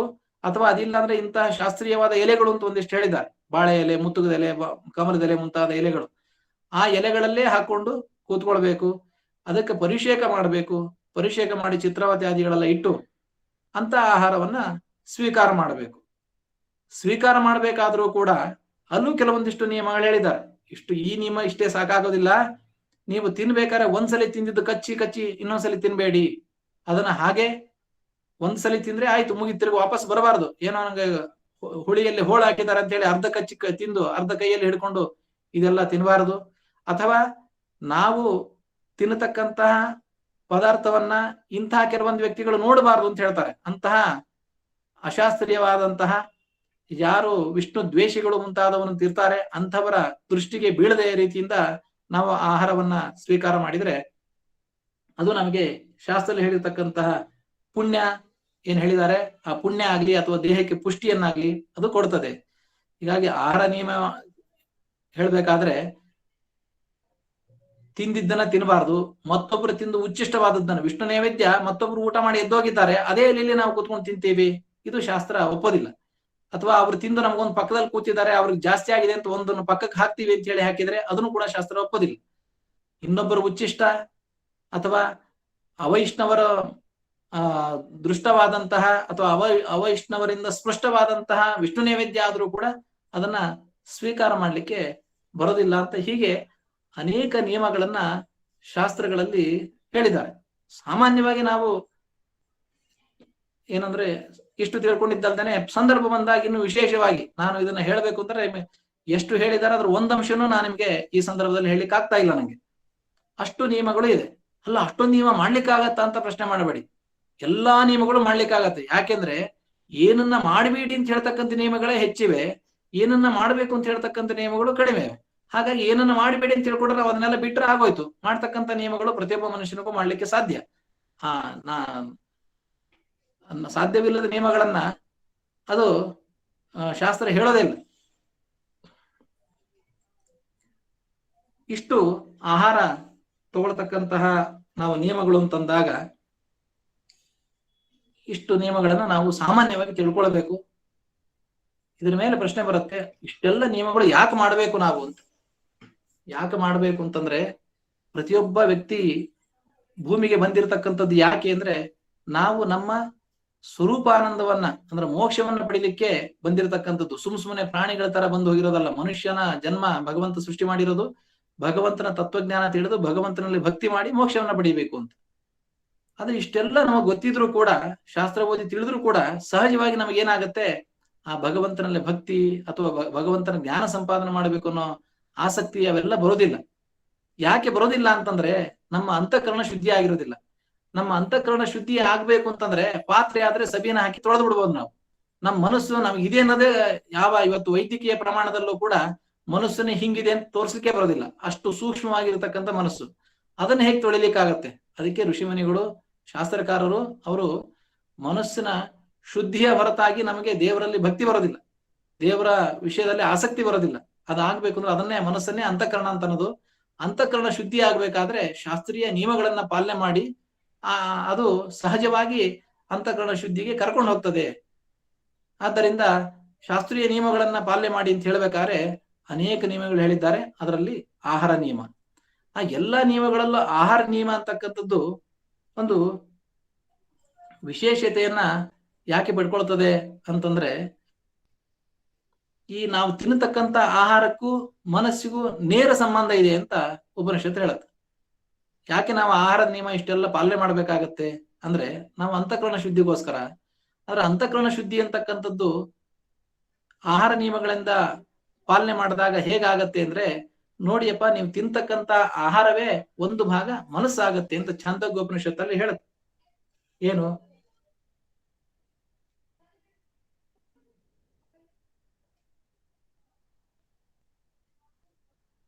ಅಶಿತಮನ್ನಂ ತ್ರೇದಾ ವಿಧೀಯತೆ ತಸ್ಯ ಯಸ್ಥವಿಷ್ಟೋ ಧಾತು ತತ್ಪುರೀಶಂ. ನಾವು ಊಟ ಮಾಡ್ತಕ್ಕಂತಹ ಏನು ಪದಾರ್ಥ ಅನ್ನ ಇದೆ ಅದು 3 ಭಾಗ ಆಗತ್ತೆ. ಅದರಲ್ಲಿ ಯಾವುದು ಘನೀಭೂತವಾದ ಪದಾರ್ಥ ಇದೆಯೋ ಅದು ವಿಷ್ಟ ಆಗಿ ಅಂದ್ರೆ ಮಲವಾಗಿ ಆಮೇಲೆ ಹೊರಗೆ ಹೋಗುತ್ತೆ ನಾವು ತಿಂದ ಮೇಲೆ.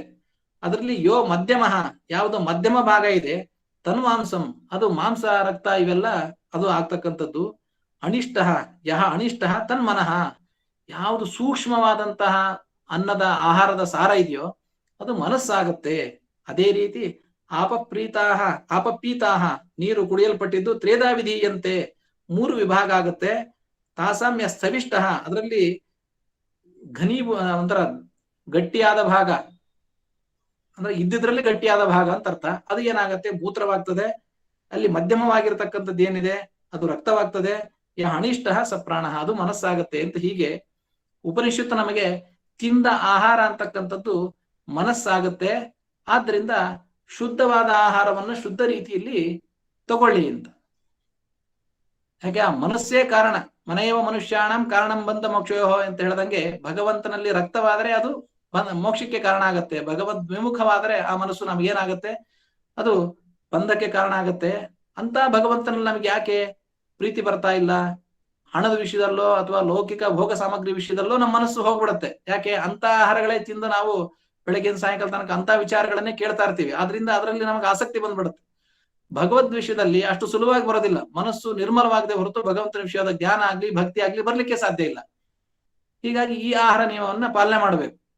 ನಾವೆಲ್ಲ ಏನ್ ಮಾಡ್ತೀವಿ ಅಂತಂದ್ರೆ, ಹಣ್ಣು ತರ್ಲಿಕ್ಕೆ ಹೋದ್ರೆ ಮಾರುಕಟ್ಟೆಯಲ್ಲಿ ಅನೇಕ ವಿಧವಾದ ಹಣ್ಣು ಎಲ್ಲ ಇದ್ರೆ ಒಳ್ಳೆ ಹಣ್ಣು ಯಾವ್ದಿದೆ, ಒಳ್ಳೆ ಕ್ವಾಲಿಟಿ ಹಣ್ಣನ್ನ ತಗೊಂಡ್ಬರ್ಬೇಕು ನಾವು ಅಂತ ಆಲೋಚನೆ ಮಾಡ್ತೀವಿ.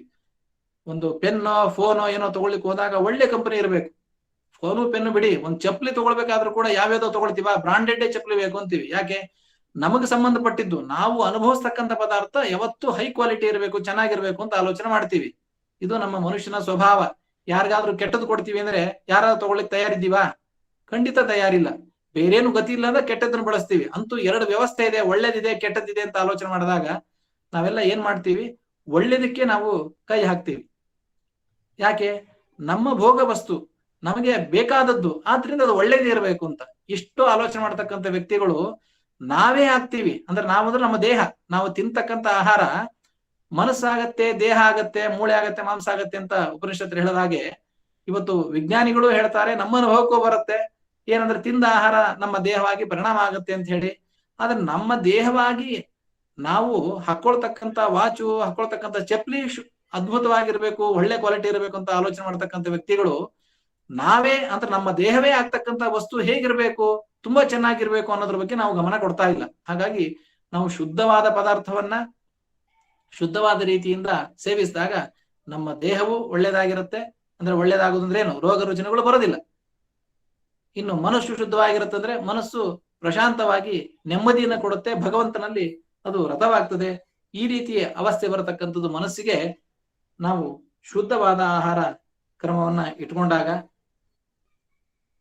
ಹಾಗಾಗಿ ನಾವೆಲ್ಲ ಇವತ್ತು ಏನ್ ಹೇಳ್ತೀವಿ, ಮನೆಯಲ್ಲಿ ಮಾಡಿರ್ತಕ್ಕಂಥ ಆಹಾರ ಸ್ವೀಕಾರ ಮಾಡಿ, ಹೊರಗಡೆ ಬಂದಿರತಕ್ಕಂಥ ಆಹಾರಗಳನ್ನು ಸ್ವೀಕಾರ ಮಾಡಬಾರದು. ನಾವು ಮಕ್ಕಳಿಗಾಗ್ಲಿ ದೊಡ್ಡವರಿಗಾಗ್ಲಿ ಹೇಳ್ತಕ್ಕಂಥದ್ದು, ನೀವು ಒಂದು ವಿಷ್ಣು ಭಕ್ತಿ ಆಗ್ತೀರಪ್ಪ, ಭಗವಂತನಲ್ಲಿ ನಿಮ್ ಭಕ್ತಿ ಇದೆಯಾ, ಹಾಗಾದ್ರೆ ಒಂದ್ ಕೆಲಸ ಮಾಡಿ, ಏನಂದ್ರೆ ನೀವು ಮನೆಯಲ್ಲಿ ಮಾಡಿದ ಪದಾರ್ಥ ತಿನ್ನಿ, ಹೊರಗಡೆ ಪದಾರ್ಥ ತಿನ್ಬೇಡಿ ಅಂತ. ಯಾಕೆ ಹೊರಗಡೆ ಪದಾರ್ಥ ತಿನ್ಬೇಡಿ ಅಂತ ಹೇಳಿದಾಗ ಅದ್ರಲ್ಲಿ ಎಷ್ಟು ದೋಷ ಸೇರಿದೆ. ತಿನ್ನಬಾರದು ಪದಾರ್ಥ ಮಾಡಬಾರದು ಸಮಯದಲ್ಲಿ ಮಾಡಬಾರದವರು ಮಾಡಿ ಅದನ್ನ ದೇವ ನೈವೇದ್ಯ ಮಾಡದೆ ಅದು ಕೊಳತು ಗಿಳತು ಆಗಿ ಏನೇನೋ ಆಗೋಗಿರ್ತವೆ. ಇಷ್ಟೆಲ್ಲ ಪದಾರ್ಥ ತಿಂದಾಗ ಅದೇ ದೇಹ ಆಗತ್ತೆ. ಹಾಗಾಗಿ ದೇಹದಲ್ಲೂ 108 ದೊಡ್ಡ ದೊಡ್ಡ ರೋಗಗಳು ಬರ್ತವೆ. ಅಥವಾ ಮನಸ್ಸು ಅದೇ ಆಗೋದ್ರಿಂದ ಕೆಟ್ಟ ಕೆಟ್ಟ ರೀತಿಯಿಂದ ಮಾಡಿದಾಗ ಆ ಮನಸ್ಸಿನ ಮೇಲೂ ಕೂಡ ಅದು ಪರಿಣಾಮ ಬೀಳ್ತದೆ. ಅಂತ ಪದಾರ್ಥ ತಿನ್ನಬಾರದು. ವಿಷ್ಣು ಭಕ್ತರಾದವರು ಆ ಪದಾರ್ಥವನ್ನ ತಿಂದೇ ಇದ್ರೆ ನಮಗೆ ಭಗವಂತನಲ್ಲಿ ವಿಶೇಷ ಭಕ್ತಿ ಬರ್ತದೆ ಅನ್ನೋದು ಹೇಳೋದು. ಹೊರಗಡೆ ಪದಾರ್ಥ ತಿನ್ನಬಾರದು. ಯಾವುದೇ ಹೊರಗಡೆ ಪಾನೀಯಗಳು, ಯಾವುದೋ ಕೋಲಾನೋ ಮುಂತಾದೋ ಕೆಲವೊಂದು ಪಾನೀಯಗಳು ಬರ್ತವೆ, ಅವುಗಳನ್ನು ಸ್ವೀಕಾರ ಮಾಡಬಾರದು ಅಂತ ಹೇಳೋ ಉದ್ದೇಶ ಇದೇ ಕಾರಣಕ್ಕೋಸ್ಕರ.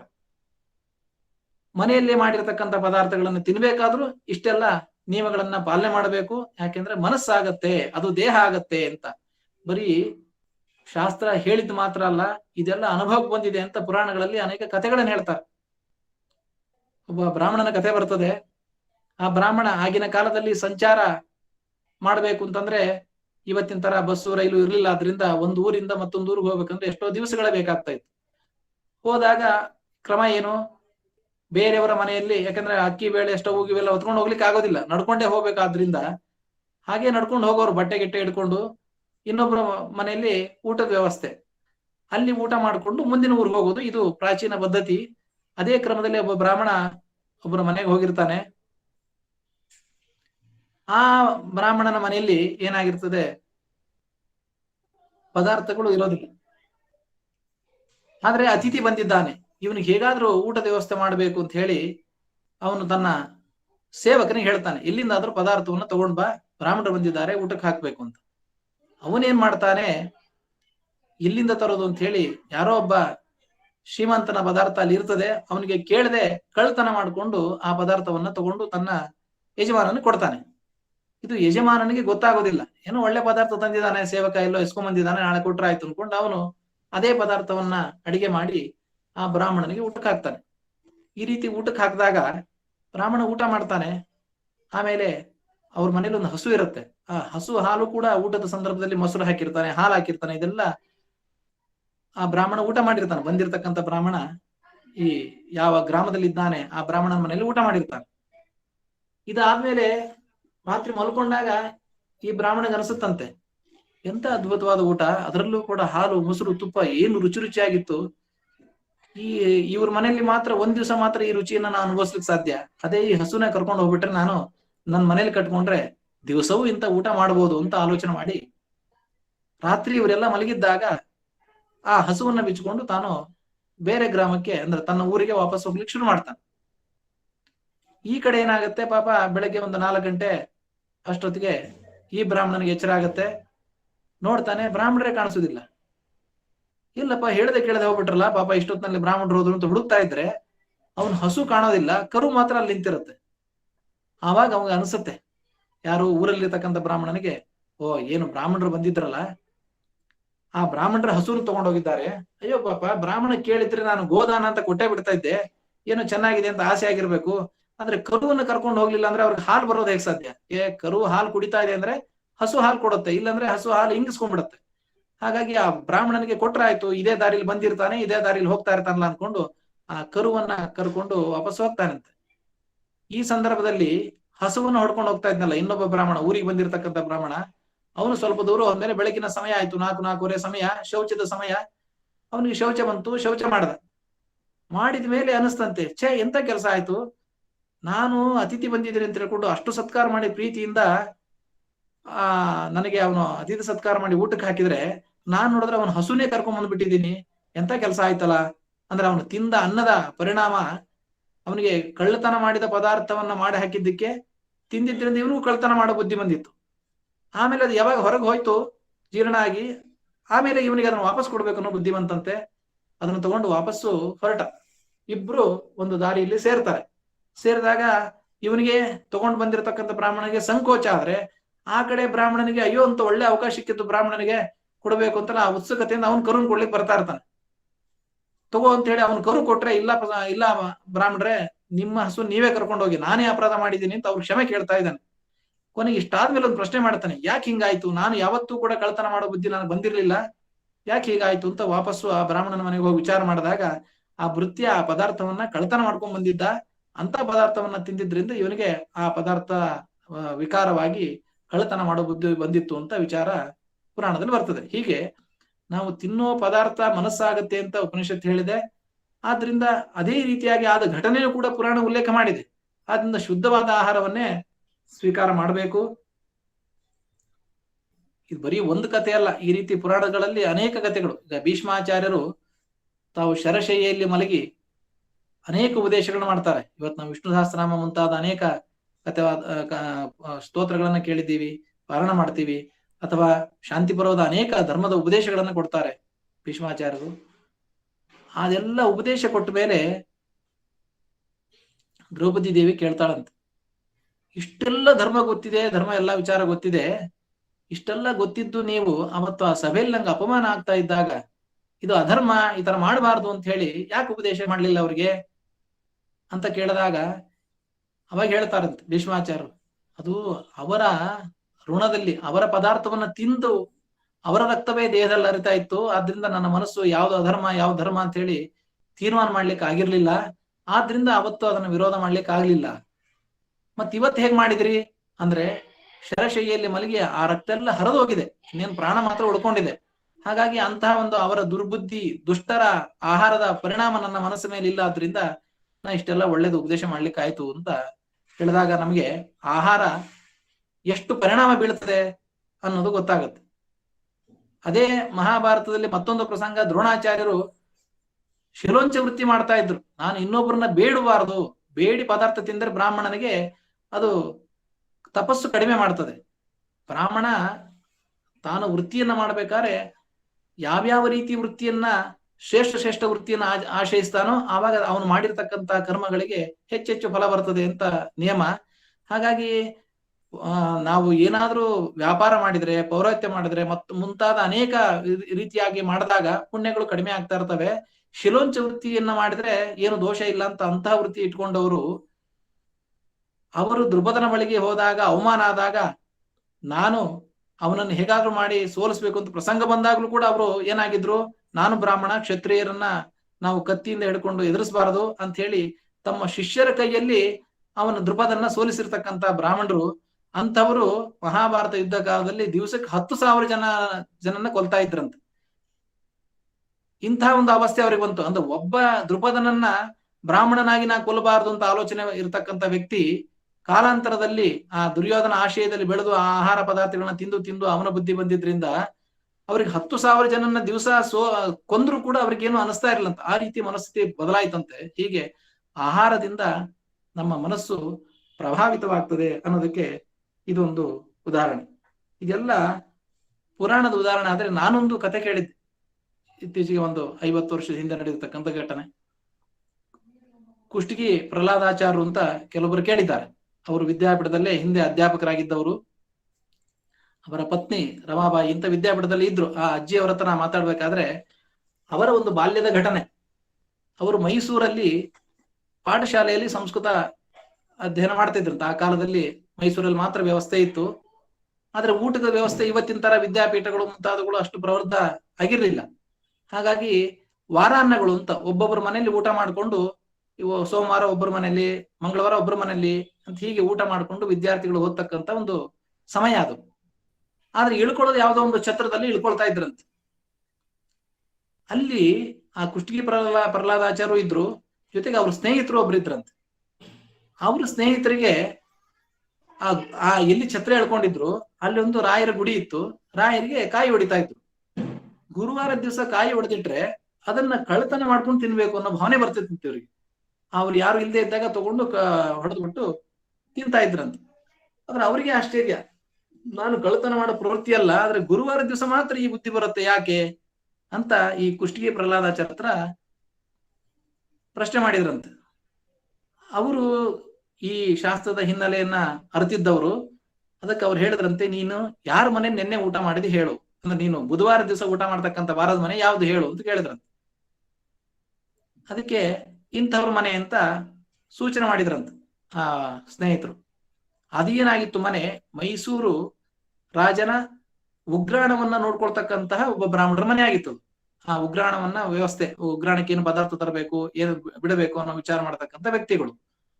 ಅವ್ರ ಮನೆ ಅದಾಗಿತ್ತಂತೆ. ಅವ್ರೇನ್ ಮಾಡ್ತಾ ಇದ್ರು, ರಾಜನ ಮನೆಯಲ್ಲಿ ಲಕ್ಷಗಟ್ಲೆ ಪದಾರ್ಥಗಳನ್ನ ತಂದು ಹಾಕ್ತಾ ಇರ್ಬೇಕಾದ್ರೆ ನನ್ ಮನೆ ಪದಾರ್ಥ ಏನ್ ದೊಡ್ಡ ವಿಷಯ ಅನ್ಕೊಂಡು ಸ್ವಲ್ಪ ಸ್ವಲ್ಪ ಅಲ್ಲಿಂದ ಹಿಡ್ಕೊಂಡ್ ಬಂದ್ಬಿಡ್ತಿದ್ರಂತೆ. ಬರ್ತಾ ಏನೋ ಅವ್ರಿಗೊಂದು ದುರ್ಬುದ್ಧಿ ಇತ್ತು. ಆ ಪದಾರ್ಥ ರಾಜನ ಮನೆ ತರಿಸಿ ಹಾಕ್ಬೇಕಾದ್ರೆ ತನ್ನ ಮನೆಯಲ್ಲೂ ಅದ್ರಲ್ಲೇ ತರಿಸಿ ಹಾಕ್ಬಿಡ್ತಿದ್ರು, ರಾಜನಿಗೆ ಹೇಳ್ದೇನೆ. ಈ ರೀತಿ ಪದಾರ್ಥಗಳನ್ನ ತರಿಸಿ ಹಾಕ್ತಾ ಇದ್ರು ಅಂತ ಅವ್ರ ಬಗ್ಗೆ ಆಗ್ಲೇ ಅಲ್ಲಿ ಪ್ರಚಾರ ಇತ್ತಂತೆ. ಇದು ಇವ್ರು ಗೊತ್ತಿತ್ತು ಕುಷ್ಟಗಿ ಪ್ರಹ್ಲಾದಾಚಾರ್ಯಗೆ. ನೋಡು, ನೀನು ಅವ್ರ ಮನೇಲಿ ಊಟ ಮಾಡ್ತಾ ಇದ್ದಿ, ಅವ್ರು ಈ ರೀತಿ ಮಾಡ್ತಾರೆ ಅಂತ ನಾನು ಕೇಳಿದ್ದೀನಿ, ಆದ್ರಿಂದ ಅವ್ರ ಮನೆ ಊಟ ಮಾಡೋದು ಬಿಟ್ಬಿಡು, ಬಹುಶಃ ನಿಂಗೆ ಇದು ಹೋಗ್ತದೆ ಅಂತ ಹೇಳಿದಾಗ ಇವರು ಬೇರೆ ವ್ಯವಸ್ಥೆ ಮಾಡ್ಕೊಂಡ್ರಂತೆ. ನಿಮ್ ಮನೆ ಬರೋದಿಲ್ಲ ಅಂತ ಹೇಳಿ ಅವರ ಬೇರೆ ಮನೆಯಲ್ಲಿ ಊಟ ಮಾಡಿದ್ರಂತೆ. ಯಾವಾಗ ಬೇರೆ ಮನೇಲಿ ಊಟ ಮಾಡಿದ್ರು ಅವ್ರಿಗೆ ಮಾರನೇ ದಿವಸ ಈ ರೀತಿ ಬುದ್ಧಿ ಬರ್ಲಿಲ್ಲಂತೆ. ಹೀಗೆ ಶಾಸ್ತ್ರ ಹೇಳಿರ್ತಕ್ಕಂಥ ವಿಚಾರ ಅನುಭವಕ್ಕೂ ಬಂದಿದೆ ಅನ್ನೋದಕ್ಕೆ ಈ ಘಟನೆ ಉಲ್ಲೇಖ ಮಾಡಿದ್ ನಾನು.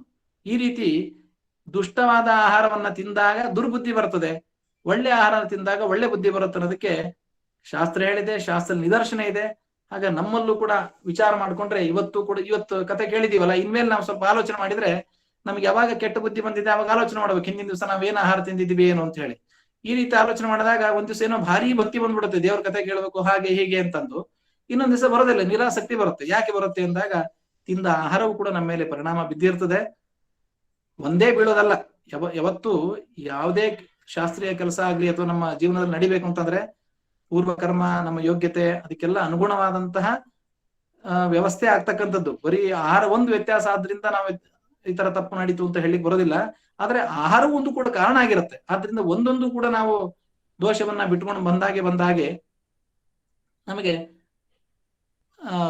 ಭಗವಂತನ ಭಕ್ತಿಯಲ್ಲಿ ಅಥವಾ ಭಗವಂತನ ಅನುಗ್ರಹ ಸಂಪಾದನೆ ಮಾಡೋ ವಿಷಯದಲ್ಲಾಗ್ಲಿ ನಾವು ಮೇಲೆ ಹೋಗ್ಲಿಕ್ಕೆ ಸಾಧ್ಯ ಆಗತ್ತೆ.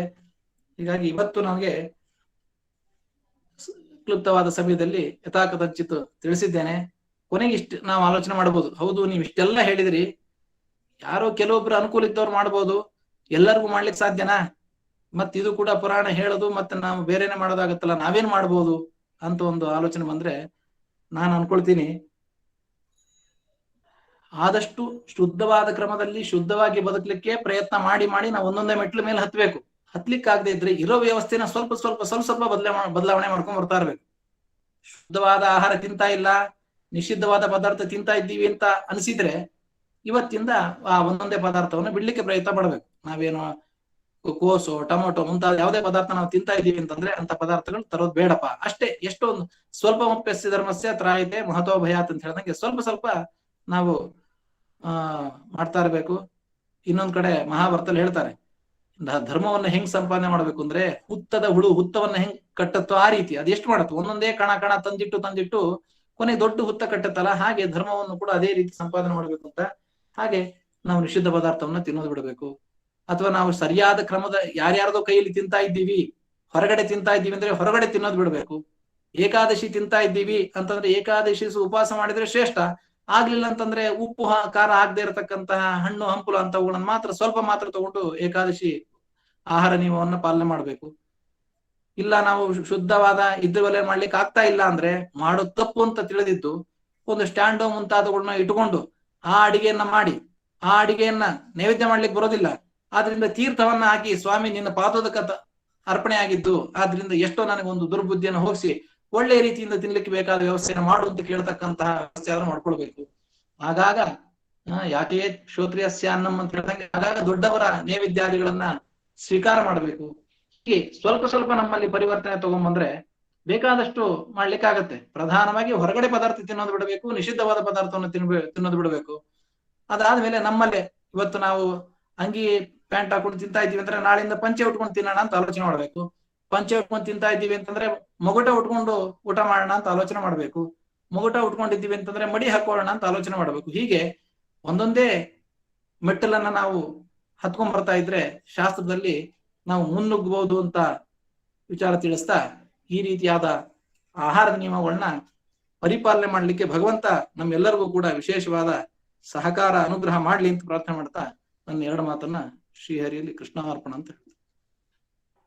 ಇದರ ಜೊತೆಗೆ ನಮಗೆ ಮಾತರಿಶ್ವಾಚಾರ್ಯರು ಈ ಒಂದು ವಿಶ್ವ ಪಾವನ ಸಂಸತ್ತ ಅದೇನೋ ಆಚಾರ್ಯ ಗುರುಕುಲಾಚಾರ್ಯ, ವಿಶ್ವಪಾವನ ಗುರುಕುಲ, ವಿಶ್ವ ಪಾವನ ಗುರುಕುಲ, ಇದರ ಮೂಲಕ ಒಂದು ಒಳ್ಳೆ ಸ್ತುತ್ಯವಾದ ಕೆಲಸವನ್ನ ಮಾಡ್ತಾ ಇದ್ದಾರೆ. ಅದು ಕೂಡ ಶುದ್ಧವಾದ ರೀತಿಯಿಂದ ಮಾಡ್ಬೇಕು ಅಂತ ಅನ್ನೋ ಉದ್ದೇಶ ಇಟ್ಕೊಂಡು ಅವರು ನಾನು ಸದಾಚಾರ ಸ್ಮೃತಿ ಅವರ ಪಾಠಗಳನ್ನ ಮೊನ್ನೆಲ್ಲ ಕೇಳಿದೆ, ಬಹಳ ಆನಂದ ಆಯ್ತು. ಎಷ್ಟು ವಿವರಣೆಯನ್ನ, ಎಷ್ಟು ರೀತಿ, ಇದಕ್ಕಿಂತ ಹೆಚ್ಚು ಯಾರು ವಿವರಣೆ ಕೊಟ್ಟು ಮಾಡ್ಲಿಕ್ಕೆ ಸಾಧ್ಯ ಇಲ್ಲ, ಅಷ್ಟು ಚೆನ್ನಾಗಿ ಮಾಡ್ತಾ ಇದ್ದಾರೆ. ನಮ್ಮ ಸ್ವಾಮಿಗಳಿಗೆ ತುಂಬಾ ಒಂದು ಆಸೆ ಇತ್ತು. ಅವ್ರು ಹೇಳ್ತಾ ಇದ್ರು, ನನ್ನ ಕಾಲಾನಂತರ ನನ್ನ ವಿದ್ಯಾಪೀಠ ಅಥವಾ ನನ್ನ ಶಿಷ್ಯರುಗಳು ಇಲ್ಲಿಗೆ ಅದನ್ನ ನಿಲ್ಲಿಸಬಾರದು. ಹೇಗೆ ರಾಮಕೃಷ್ಣ ಮಿಷನ್ ಮುಂತಾದವುಗಳೆಲ್ಲ ಹಾಗೆ ಶಿಷ್ಯ ಪರಂಪರೆಯಲ್ಲಿ ದೊಡ್ಡ ಬೆಳಿತಾ ಹೋಯ್ತು, ಜ್ಞಾನ ಪ್ರಚಾರ ಆಯ್ತು ಅಲ್ಲಿ. ಹಾಗೆ ನಮ್ಮ ಮಾಧ್ವ ತತ್ವ ಪ್ರಚಾರ ಆಗ್ತಾ ಇರಬೇಕು, ನಮ್ಮ ಶಿಷ್ಯರು ಹಾಗೆ ಮಾಡ್ಬೇಕು ಅಂತ ಅವ್ರಿಗೆ ಆಸೆ. ಆ ಆಸೆಯನ್ನ ನಮ್ಮ ಸ್ವಯಂ ವಿದ್ಯಾಪೀಠದಲ್ಲಿ ಪಾಠ ಪ್ರವಚನ ಮಾಡೋದ್ರ ಜೊತೆಗೆ ಮಾತರಿಶ್ವಾಚಾರ್ಯರು ಸಮಾಜದಲ್ಲೂ ಕೂಡ ಇಂತಹ ಒಂದು ಸಂಸ್ಥೆ ಹುಟ್ಟಾಕಿ ಏನ್ ಮಾಡುವಂತ ಪ್ರಯತ್ನ ಮಾಡಿದ್ದಾರೆ. ಗುರುಗಳ ಆಶೀರ್ವಾದ ಅವರಿಗೆ ತುಂಬಾ ಇರ್ತದೆ. ಹೀಗೆ ಅವ್ರು ಮುಗ್ಲಿ ಅಂತ ದೇವರ ಹತ್ರ ಪ್ರಾರ್ಥನೆ ಮಾಡ್ತಾ ಎರಡು ಮಾತನ್ನ ಶ್ರೀಹರಿಯಲ್ಲಿ ಕೃಷ್ಣಾರ್ಪಣ ಅಂತ. ಯಾರಿಗಾದ್ರು ಪ್ರಶ್ನೆಗಳಿದ್ದಲ್ಲಿ ದಯವಿಟ್ಟು ಹ್ಯಾಂಡ್ ರೈಸ್ ಮಾಡ್ಬೇಕು, ಅವರಿಗೆ ಅವಕಾಶ ಕೊಡ್ಲಾಗತ್ತೆ. ಹಾಗೆ ನೇರವಾಗಿ ಯಾರು ಕೂಡ ದಯವಿಟ್ಟು ಕೇಳಬೇಡಿ.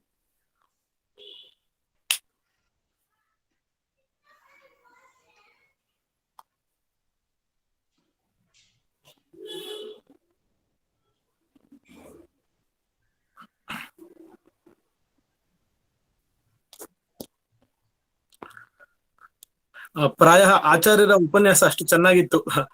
ನಮ್ಮ ಮನಸ್ಸಿನಲ್ಲಿ ಬರಬಹುದಾಗಿರುವಂತಹ ಪ್ರಶ್ನೆಗಳಿಗೂ ಕೂಡ ಆಚಾರ್ಯ ಉತ್ತರವನ್ನು ಕೊಡ್ತಾ ಉಪನ್ಯಾಸ ಮಾಡಿದ್ದರಿಂದ ಹೆಚ್ಚಾಗಿ ಯಾರಿಗೂ ಮನಸ್ಸಿನಲ್ಲಿ ಪ್ರಶ್ನೆ ಉಳಿದಿಲ್ಲ ಅಂತ ಅನ್ಕೊಳ್ತೀನಿ ನಾನು. ಹಾಗಾಗಿ ನಾನು ಇನ್ನ ಕೊನೆ ಹಂತಕ್ಕೆ ಬರ್ತೀನಿ, ಕಾರ್ಯಕ್ರಮದ ಕೊನೆ ಹಂತಕ್ಕೆ ಬರ್ತಾ ಇದ್ದೀನಿ. ಒಬ್ರು ಹ್ಯಾಂಡ್ ರೈಸ್ ಮಾಡಿದ್ದಾರೆ. ಆಚಾರ್ಯ, ನಾ ಉಲ್ಲಾಸ್ ಅಂತೆ. ನಮಸ್ಕಾರ ಆಚಾರ್ಯ. ಹಾ, ಒಂದು ಸಣ್ಣ ಪ್ರಶ್ನೆ ಆಚಾರ್ಯ. ಈಗ ಸಂಜೆ ಏನಾದ್ರು ಹಾಲು ಅದು ಏನಾದ್ರು ತಗೋಬೇಕಾದ್ರೆ ಅದು ಈಗ ದೇವರಿಗೆ ನಿವೇದನೆ ಆಗಿದ್ದೆ, ನೈವೇದ್ಯ ಮಾಡಿದ್ದೆ ತಗೋಬೇಕು ಆದ್ರೆ ಆ ಸಮಯದಲ್ಲಿ ನಾವು ಏನ್ ಮಾಡ್ದ ಆಚಾರ್ಯ? ಅಂದ್ರೆ ಯಾವುದೇ ಸಮಯದಲ್ಲಿ ತಿನ್ನೋದು ಅಂತಾದ್ರೆ ದೇವರಿಗೆ ಅನಿವೇದಿತ ಪದಾರ್ಥವನ್ನ ಸ್ವೀಕಾರ ಮಾಡ್ಲಿಕ್ಕೆ ಅವಕಾಶವೇ ಇಲ್ಲ.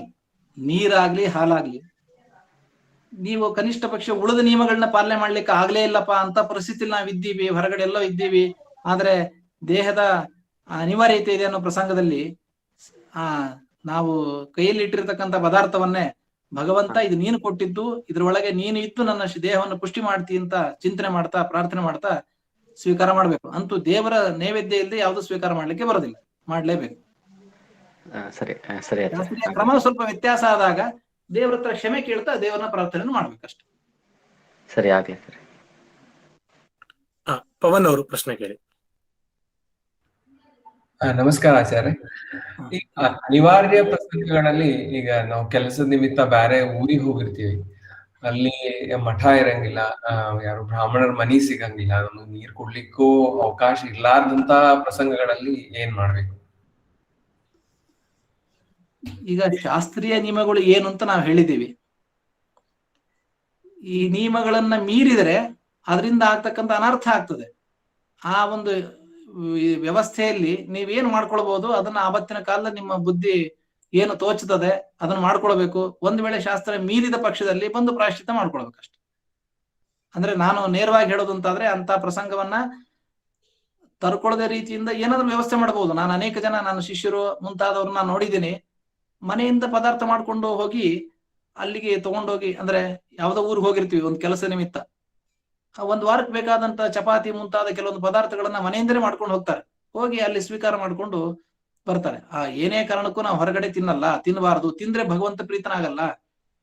ಭಗವಂತ ನಮಗೆ ಬರೀ ನಮಸ್ಕಾರ ಹಾಕೋದ್ರಿಂದ ಇದರಿಂದ ಮಾತ್ರ ಅಲ್ಲ, ಅವನು ಹೇಳಿದ ನಿಯಮಗಳನ್ನ ಪಾಲನೆ ಮಾಡಿದ್ರೆ ಮಾತ್ರ ಪ್ರೀತನಾಗ್ತಾನ. ಆದ್ರಿಂದ ಏನಾದ್ರೂ ವ್ಯವಸ್ಥೆ ಮಾಡ್ಕೊಳಕ್ ನಾವು ಪ್ರಯತ್ನ ಪಟ್ರೆ ಅಲ್ಲೇನೋ ಮಠ ಸಿಗ್ತದೆ, ಅಥವಾ ಯಾರೋ ಬ್ರಾಹ್ಮಣರ ಪರಿಚಯ ಆಗತ್ತೆ, ಅಥವಾ ನಾವು ಇಲ್ಲಿಂದ ಪದಾರ್ಥಗಳು ಮಾಡ್ಕೊಂಡು ಹೋಗ್ತಕ್ಕಂತ ವ್ಯವಸ್ಥೆ, ಏನಾದ್ರೂ ಒಂದು ವ್ಯವಸ್ಥೆ ಆಗತ್ತೆ. ಮೊದಲು ನಮಗೆ ಅದರಲ್ಲಿ ತಪ್ಪು ಅನ್ನೋ ಭಾವನೆ ಬಂತು ಅಂದ್ರೆ, ಅದು ಬಲವಾಗಿ ಬಂತು ಅಂದ್ರೆ ನಾವು ವ್ಯವಸ್ಥೆ ಮಾಡ್ಕೊಳ್ತೀವಿ. ಈಗ ನಮ್ಗೆ ತುಂಬಾ ಹಸಿವಾಗಿದೆ, ಎದುರುಗಡೆಲ್ಲ ವಿಷದ ಪದಾರ್ಥಗಳಿವೆ ಅಂತಂದ್ರೆ ನಾವ್ ಏನೇ ಕಾರಣಕ್ಕೂ ತಗೊಂಡು ತಿಂತೀವ? ಏನಾದ್ರೂ ಪ್ರಯತ್ನ ಮಾಡ್ತೀವಿ ಬೇರೆ ಪದಾರ್ಥ ಹುಡ್ಕೊಂಡು. ಆ ರೀತಿಯಾದ ನಮಗೆ ಹೊರಗಿನ ಪದಾರ್ಥಗಳು ಅಂತಂದ್ರೆ ಭಗವಂತನಿಗೆ ಅಪ್ರೀತಿ ಆಗತ್ತೆ ಅನ್ನೋ ಭಾವನೆ ನಾವು ತಂದ್ಕೊಂಡ್ರೆ ಏನಾದ್ರೂ ಮಾಡ್ಲಿಕ್ಕೆ ಸಾಧ್ಯವಾಗತ್ತೆ. ಪ್ರಯತ್ನ ಮಾಡಿ. ಇದೂ ಸಾಧ್ಯವಾಗದೇ ಇದ್ರೆ ಆವಾಗ ನಮ್ಗೆ ಅನಿವಾರ್ಯ ಸ್ಥಿತಿ ಇಲ್ಲ. ಎಲ್ಲೋ ಆಸ್ಪತ್ರೆಯಲ್ಲಿ ಮಲ್ಕೊಂಡಿರ್ತೀವಿ, ಯಾರೋ ಏನೋ ಕೊಡ್ತಾರೆ, ತಿಂತಾ ಇರ್ತೀವಿ ಅನ್ನೋ ಪ್ರಸಂಗ ಬಂದಾಗ ನಾವೇನ್ ಆಲೋಚನೆ ಮಾಡ್ತೀವಿ ಅದನ್ನ ಇಲ್ಲಿ ಆಲೋಚನೆ ಮಾಡ್ಬೋದು. ಆವಾಗ ತಿಂದಿದ್ದು ತಪ್ಪು, ಬಂದ ಮೇಲೆ ಪ್ರಾಯಶ್ಚಿತ್ತ ಮಾಡ್ಕೊಳ್ಬೇಕು ಅಂತ ಹೇಗೆ ಆಲೋಚನೆ ಮಾಡ್ತೀವೋ ಅದೇ ರೀತಿ ಇಲ್ಲೂ ಕೂಡ ಅದೇ ರೀತಿ ಆಲೋಚನೆ ಮಾಡೋ ಪ್ರಸಂಗ ಬರುತ್ತೆ. ಅಂದ್ರೆ ನಾನು ಯಾಕೆ ಈ ರೀತಿ ವಾಕ್ಯದಲ್ಲಿ ಹೇಳ್ತಾ ಇದ್ದೀನಿ ಅಂದ್ರೆ, ಶಾಸ್ತ್ರದಲ್ಲಿ ಹೇಳಿಲ್ದಿರ್ತಕ್ಕಂಥ ವಿಚಾರವನ್ನ ನಾವು ನಿಮ್ಗೆ ಹೇಳಿದ್ರೆ ನಮಗೂ ಪಾಪ ಬರ್ತದೆ. ಅದರಿಂದ ಶಾಸ್ತ್ರದಲ್ಲಿ ಹೇಳಿದ್ದನ್ನ ಬಿಟ್ಟು ಬೇರೆ ವ್ಯವಸ್ಥೆಯನ್ನ ನಾವು ಈ ರೀತಿ ಮಾಡ್ಕೊಳ್ಬೇಕು ಹೊರತು, ಇಲ್ಲ ಆಪತ್ಕಾಲ ತಿನ್ನಿ ನಡೀತದೆ ಅನ್ನೋ ರೀತಿಯಲ್ಲಿ ನಾವು ಹೇಳಲಿಕ್ಕೆ ಆಗುದಿಲ್ಲ. ಆದ್ರಿಂದ ಈ ಒಂದು ವ್ಯವಸ್ಥೆ ಮಾಡ್ಕೊಳ್ಬಹುದು ಅಂತ ನಾವು ವಿಚಾರ ಮಾಡ್ತೀವಿ.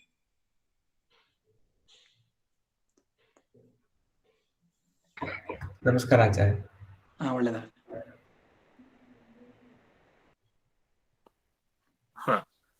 ಬಹುಶಃ ಇನ್ಯಾರ್ದು ಪ್ರಶ್ನೆ ಇಲ್ಲ ಅಂತ ಅನ್ಸುತ್ತೆ.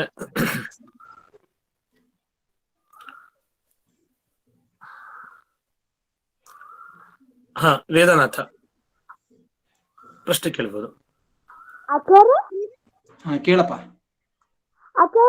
ಯಾಕೆ ಮಾಂಸವೆಲ್ಲ ತಿನ್ಬಾರ್ದು? ದೇವರು ಇಂಥ ಆಹಾರ ತಿನ್ಬೇಕು, ಇಂಥ ಆಹಾರ ತಿನ್ನಬಾರ್ದು ಅಂತ ಹೇಳಿದಾನೆ.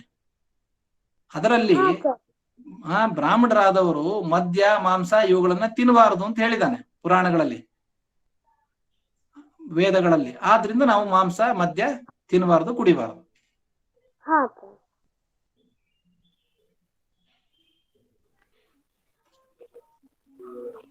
ಸರಿ, ಹಾಗಿದ್ರೆ ನಾ ಇನ್ನ ಮುಗಿಸ್ಲಿಕ್ಕೆ ಆರಂಭ ಮಾಡ್ತೀನಿ. ಆಚಾರ್ಯರು ತುಂಬಾ ಚೆನ್ನಾಗಿ ನಮಗೆ ಶಾಸ್ತ್ರದ ನಿಯಮಗಳನ್ನ ಬಿಡಿಸಿ ಬಿಡಿಸಿ ಹಂತ ಹಂತವಾಗಿ ನಮಗೆ ಅರ್ಥ ಮಾಡಿಸಿಕೊಟ್ಟಿದ್ದಾರೆ. ಇದರಿಂದ ನಮಗ ಅರ್ಥ ಆಗೋದೇನು ಅಂತಂದ್ರೆ, ಇದನ್ನೆಲ್ಲ ಕೇಳಿದವ್ರಿಗೆ ಎಷ್ಟೋ ಜನಕ್ಕೆ ಆಶ್ಚರ್ಯ ಆಗ್ಬಹುದು, ಇಷ್ಟೆಲ್ಲ ನಿಯಮಗಳು ಹೇಳಿದಾರಲ್ಲ ಏನು ಅಂತ. ಆದ್ರೆ ಜನಗಳು ಅರ್ಥ ಮಾಡ್ಕೊಳ್ಬೇಕಾಗಿರೋದು ಏನು ಅಂತಂದ್ರೆ, ಈ ಒಳ್ಳೆ ಆಚಾರ ಸಂಪನ್ನರು, ಶಾಸ್ತ್ರ ಓದ್ದವರು ಇಷ್ಟೆಲ್ಲ ನಿಯಮಗಳನ್ನ ಪಾಲಿಸ್ತಾರೆ, ಹಾಗಾಗಿ ನಮಗ್ ಪಾಲಿಸ್ಲಿಕ್ಕೆ ಆಗ್ತಾ ಇಲ್ವಲ್ಲ ಅಂತ ಯಾರು ಭಾವಿಸ್ತಾರೆ, ಅವರಿಗೆ ಯಾರು ಪಾಲಿಸ್ತಾ ಇದ್ದಾರೆ ಅವ್ರ ಬಗ್ಗೆ ಒಳ್ಳೆ ಮಹತ್ವ ಬುದ್ಧಿನೂ ಕೂಡ ಬರ್ಲಿಕ್ಕೆ ಕಾರಣ ಆಯ್ತು. ಮತ್ತೆ ಆಚಾರ್ಯರು ಮೊದಲಿಗೆ ನಿಯಮಗಳನ್ನೆಲ್ಲ ಹೇಳಿದ ಮೇಲೆ ಕೊನೆಗೆ ಅದರ ಮಹತ್ವವನ್ನು ಕೂಡ ತುಂಬಾ ಚೆನ್ನಾಗಿ ಮನದಟ್ಟು ಮಾಡಿಸಿದ್ದಾರೆ. ಮತ್ ಕೊನೆಗೆ ಆಚಾರ್ಯ ಹೇಳದಂತೇನೆ ನಮ್ಗೆ ಅದ್ರ ಬಗ್ಗೆ ಮಹತ್ವ ಬುದ್ಧಿ ಇದ್ರೆ ನಾವೇನಾದ್ರೂ ಕೂಡ ಅದನ್ನ ಸರಿ ಮಾಡ್ಕೊಳ್ಳಿಕ್ಕೆ ಪ್ರಯತ್ನಶೀಲರಾಗೇ ಆಗ್ತೀವಿ. ಆಚಾರ್ಯರು ಕೂಡ ಒಳ್ಳೆ ಮಾರ್ಗದರ್ಶನ ಮಾಡಿದ್ದಾರೆ. ಹಂತ ಹಂತವಾಗಿ ನಾವಿವಾಗ ಯಾವ ಹಂತದಲ್ಲಿ ಇದ್ದೀವಿ ಅದರಿಂದ ಒಂದೊಂದೇ ಮೆಟ್ಲು ಮೇಲ್ ಬರ್ಲಿಕ್ಕೆ ಎಲ್ಲರೂ ಕೂಡ ಪ್ರಯತ್ನ ಮಾಡ್ಬೇಕು. ಪ್ರಯತ್ನ ಮಾಡಿದಾಗ ಒಂದಿಷ್ಟು ವರ್ಷಗಳಲ್ಲಿ ನಾವು ಒಂದು ಒಳ್ಳೆ ಅವಸ್ಥೆಗೆ ಬರ್ಲಿಕ್ಕೆ ಸಾಧ್ಯ ಆಗುತ್ತೆ. ಇಂಥ ಉತ್ತಮ ವಿಚಾರಗಳನ್ನ ಆಚಾರ್ಯ ತಿಳಿಸ್ಕೊಟ್ಟಿದ್ದಾರೆ. ಆಚಾರ್ಯರ ಅಧ್ಯಯನ ಅದರ ಯಾವತ್ತೂ ಕೂಡ ದೊಡ್ಡವರ ಅಧ್ಯಯನದ ಫಲ ಸಾಮಾನ್ಯರಿಗೆ ತುಂಬಾ ಸುಲಭವಾಗಿ ಸಿಗುತ್ತೆ. ಇಷ್ಟೊಂದು ಸರಳವಾಗಿ ಅವರು ವಿಚಾರಗಳನ್ನು ತಿಳಿಸ್ಕೊಟ್ಟಿರ್ತಾರೆ ಅಂತಂದ್ರೆ ಅದರ ಹಿಂದೆ ಆಚಾರ್ಯರ ಪರಿಶ್ರಮ ಬಹಳ ಇರುತ್ತೆ. ಅಷ್ಟು ಪರಿಶ್ರಮದ ಫಲವನ್ನ ನಾವೆಲ್ಲರೂ ಕೂಡ ಅನುಭವಿಸಿದ್ದೀವಿ. ಹಾಗಾಗಿ ನಾವು ಆಚಾರ್ಯರಿಗೆ ಕೃತಜ್ಞತೆಯನ್ನು ಸಲ್ಲಿಸೋಣ. ಜೊತೆಗೆ ನಾವು ಆಚಾರ್ಯರು ತಿಳಿಸಿದಂತೇನೆ ಇಂದಿನಿಂದ ನಾವು ಸ್ವಲ್ಪ ಸ್ವಲ್ಪ ನಮ್ಮ ಈ ಆಚಾರದ ಬಗ್ಗೆ ಗಮನವನ್ನು ಕೊಟ್ಟು ಹಂತ ಹಂತವಾಗಿ ಮೇಲ್ ಬರಲಿಕ್ಕೆ ಪ್ರಯತ್ನವನ್ನು ಮಾಡಿದ್ರೆ ಆಗ ಈ ಒಂದು ಕಾರ್ಯಕ್ರಮ ಸಾರ್ಥಕ ಆಗತ್ತೆ ಅಂತ ಹೇಳಿ ಭಾವಿಸ್ತೀನಿ. ಆದ್ದರಿಂದ ಆಚಾರ್ಯರಿಗೆ ತಮ್ಮೆಲ್ಲರ ಪರವಾಗಿ ಮತ್ತು ಗುರುಕುಲದ ಪರವಾಗಿ ಹೃತ್ಪೂರ್ವಕವಾಗಿ ಭಕ್ತಿಪೂರ್ವಕವಾಗಿ ನಾನು ಕೃತಜ್ಞತೆಯನ್ನ ಮತ್ತು ನಮಸ್ಕಾರಗಳನ್ನ ಸಮರ್ಪಣೆ ಮಾಡ್ತೀನಿ. ಜೊತೆಗೆ ಈ ಕಾರ್ಯಕ್ರಮಕ್ಕೆ ಬೇಕಾದಷ್ಟು ಜನ ಅನುಕೂಲಗಳನ್ನೆಲ್ಲ ಮಾಡಿಕೊಟ್ಟಿದ್ದಾರೆ. ಧನ ಸಹಾಯ ಆಗಿರಬಹುದು ಮತ್ತು ಇದರ ಜವಾಬ್ದಾರಿಯನ್ನು ತೆಗೆದುಕೊಂಡು ಕಾರ್ಯಕ್ರಮ ನಿರ್ವಾಹ ಮಾಡುವಂತದ್ದಾಗಿರಬಹುದು. ಹೀಗೆ ಬೇಕಾದಷ್ಟು ಜನ ಅನೇಕ ರೀತಿಯಲ್ಲಿ ನಮ್ಮ ಗುರುಕುಲದ ವಿದ್ಯಾರ್ಥಿಗಳ ಪೋಷಕರು ಸಹಾಯವನ್ನು ಮಾಡಿದ್ದಾರೆ. ಅವ್ರಿಗೂ ಕೂಡ ಧನ್ಯವಾದಗಳನ್ನ ಇಲ್ಲಿ ನಾನು ತಿಳಿಸ್ತಾ ಇದ್ದೀನಿ. ಇಷ್ಟನ್ನ ಹೇಳಿ ಈ ಒಂದು ಕಾರ್ಯಕ್ರಮವನ್ನ ಇಲ್ಲಿಗೆ ಉಪಸಂಹಾರ ಮಾಡುತ್ತೆ. ಇದಾದ್ಮೇಲೆ ಯಾರಿಗಾದ್ರೂ ಕೂಡ ಈ ಕಾರ್ಯಕ್ರಮದಲ್ಲಿ ನೇರವಾಗಿ ಭಾಗವಹಿಸಲಿಕ್ಕೆ ಸಾಧ್ಯ ಆಗಿಲ್ಲ ಅಂತಂದ್ರೆ ಅದನ್ನ ಯೂಟ್ಯೂಬ್ ಅಲ್ಲಿ ಅನಂತರ ತಾವೆಲ್ಲರೂ ಕೂಡ ಅದನ್ನ ನೋಡಬಹುದು, ತಮ್ಮವರಿಗೂ ಕೂಡ ಆ ವಿಚಾರಗಳನ್ನ ತಿಳಿಸಬಹುದು ಅಂತ ಹೇಳ್ತಾ ಈ ಕಾರ್ಯಕ್ರಮದ ಉಪಸಂಹಾರವನ್ನ ಇಲ್ಲಿಗೆ ಮಾಡ್ತಾ ಇದ್ದೀವಿ. ಶ್ರೀಕೃಷ್ಣ ಅರ್ಪಣಮಸ್ತು. ಆಚಾರ್ಯ ಅನಂತ ಧನ್ಯವಾದ. ನಮಸ್ಕಾರ. ನಮಸ್ಕಾರ ಆಚಾರ್ಯ. ನಮಸ್ಕಾರ. ಒಳ್ಳೆದ. ಬಹಳ ಸಂತೋಷ.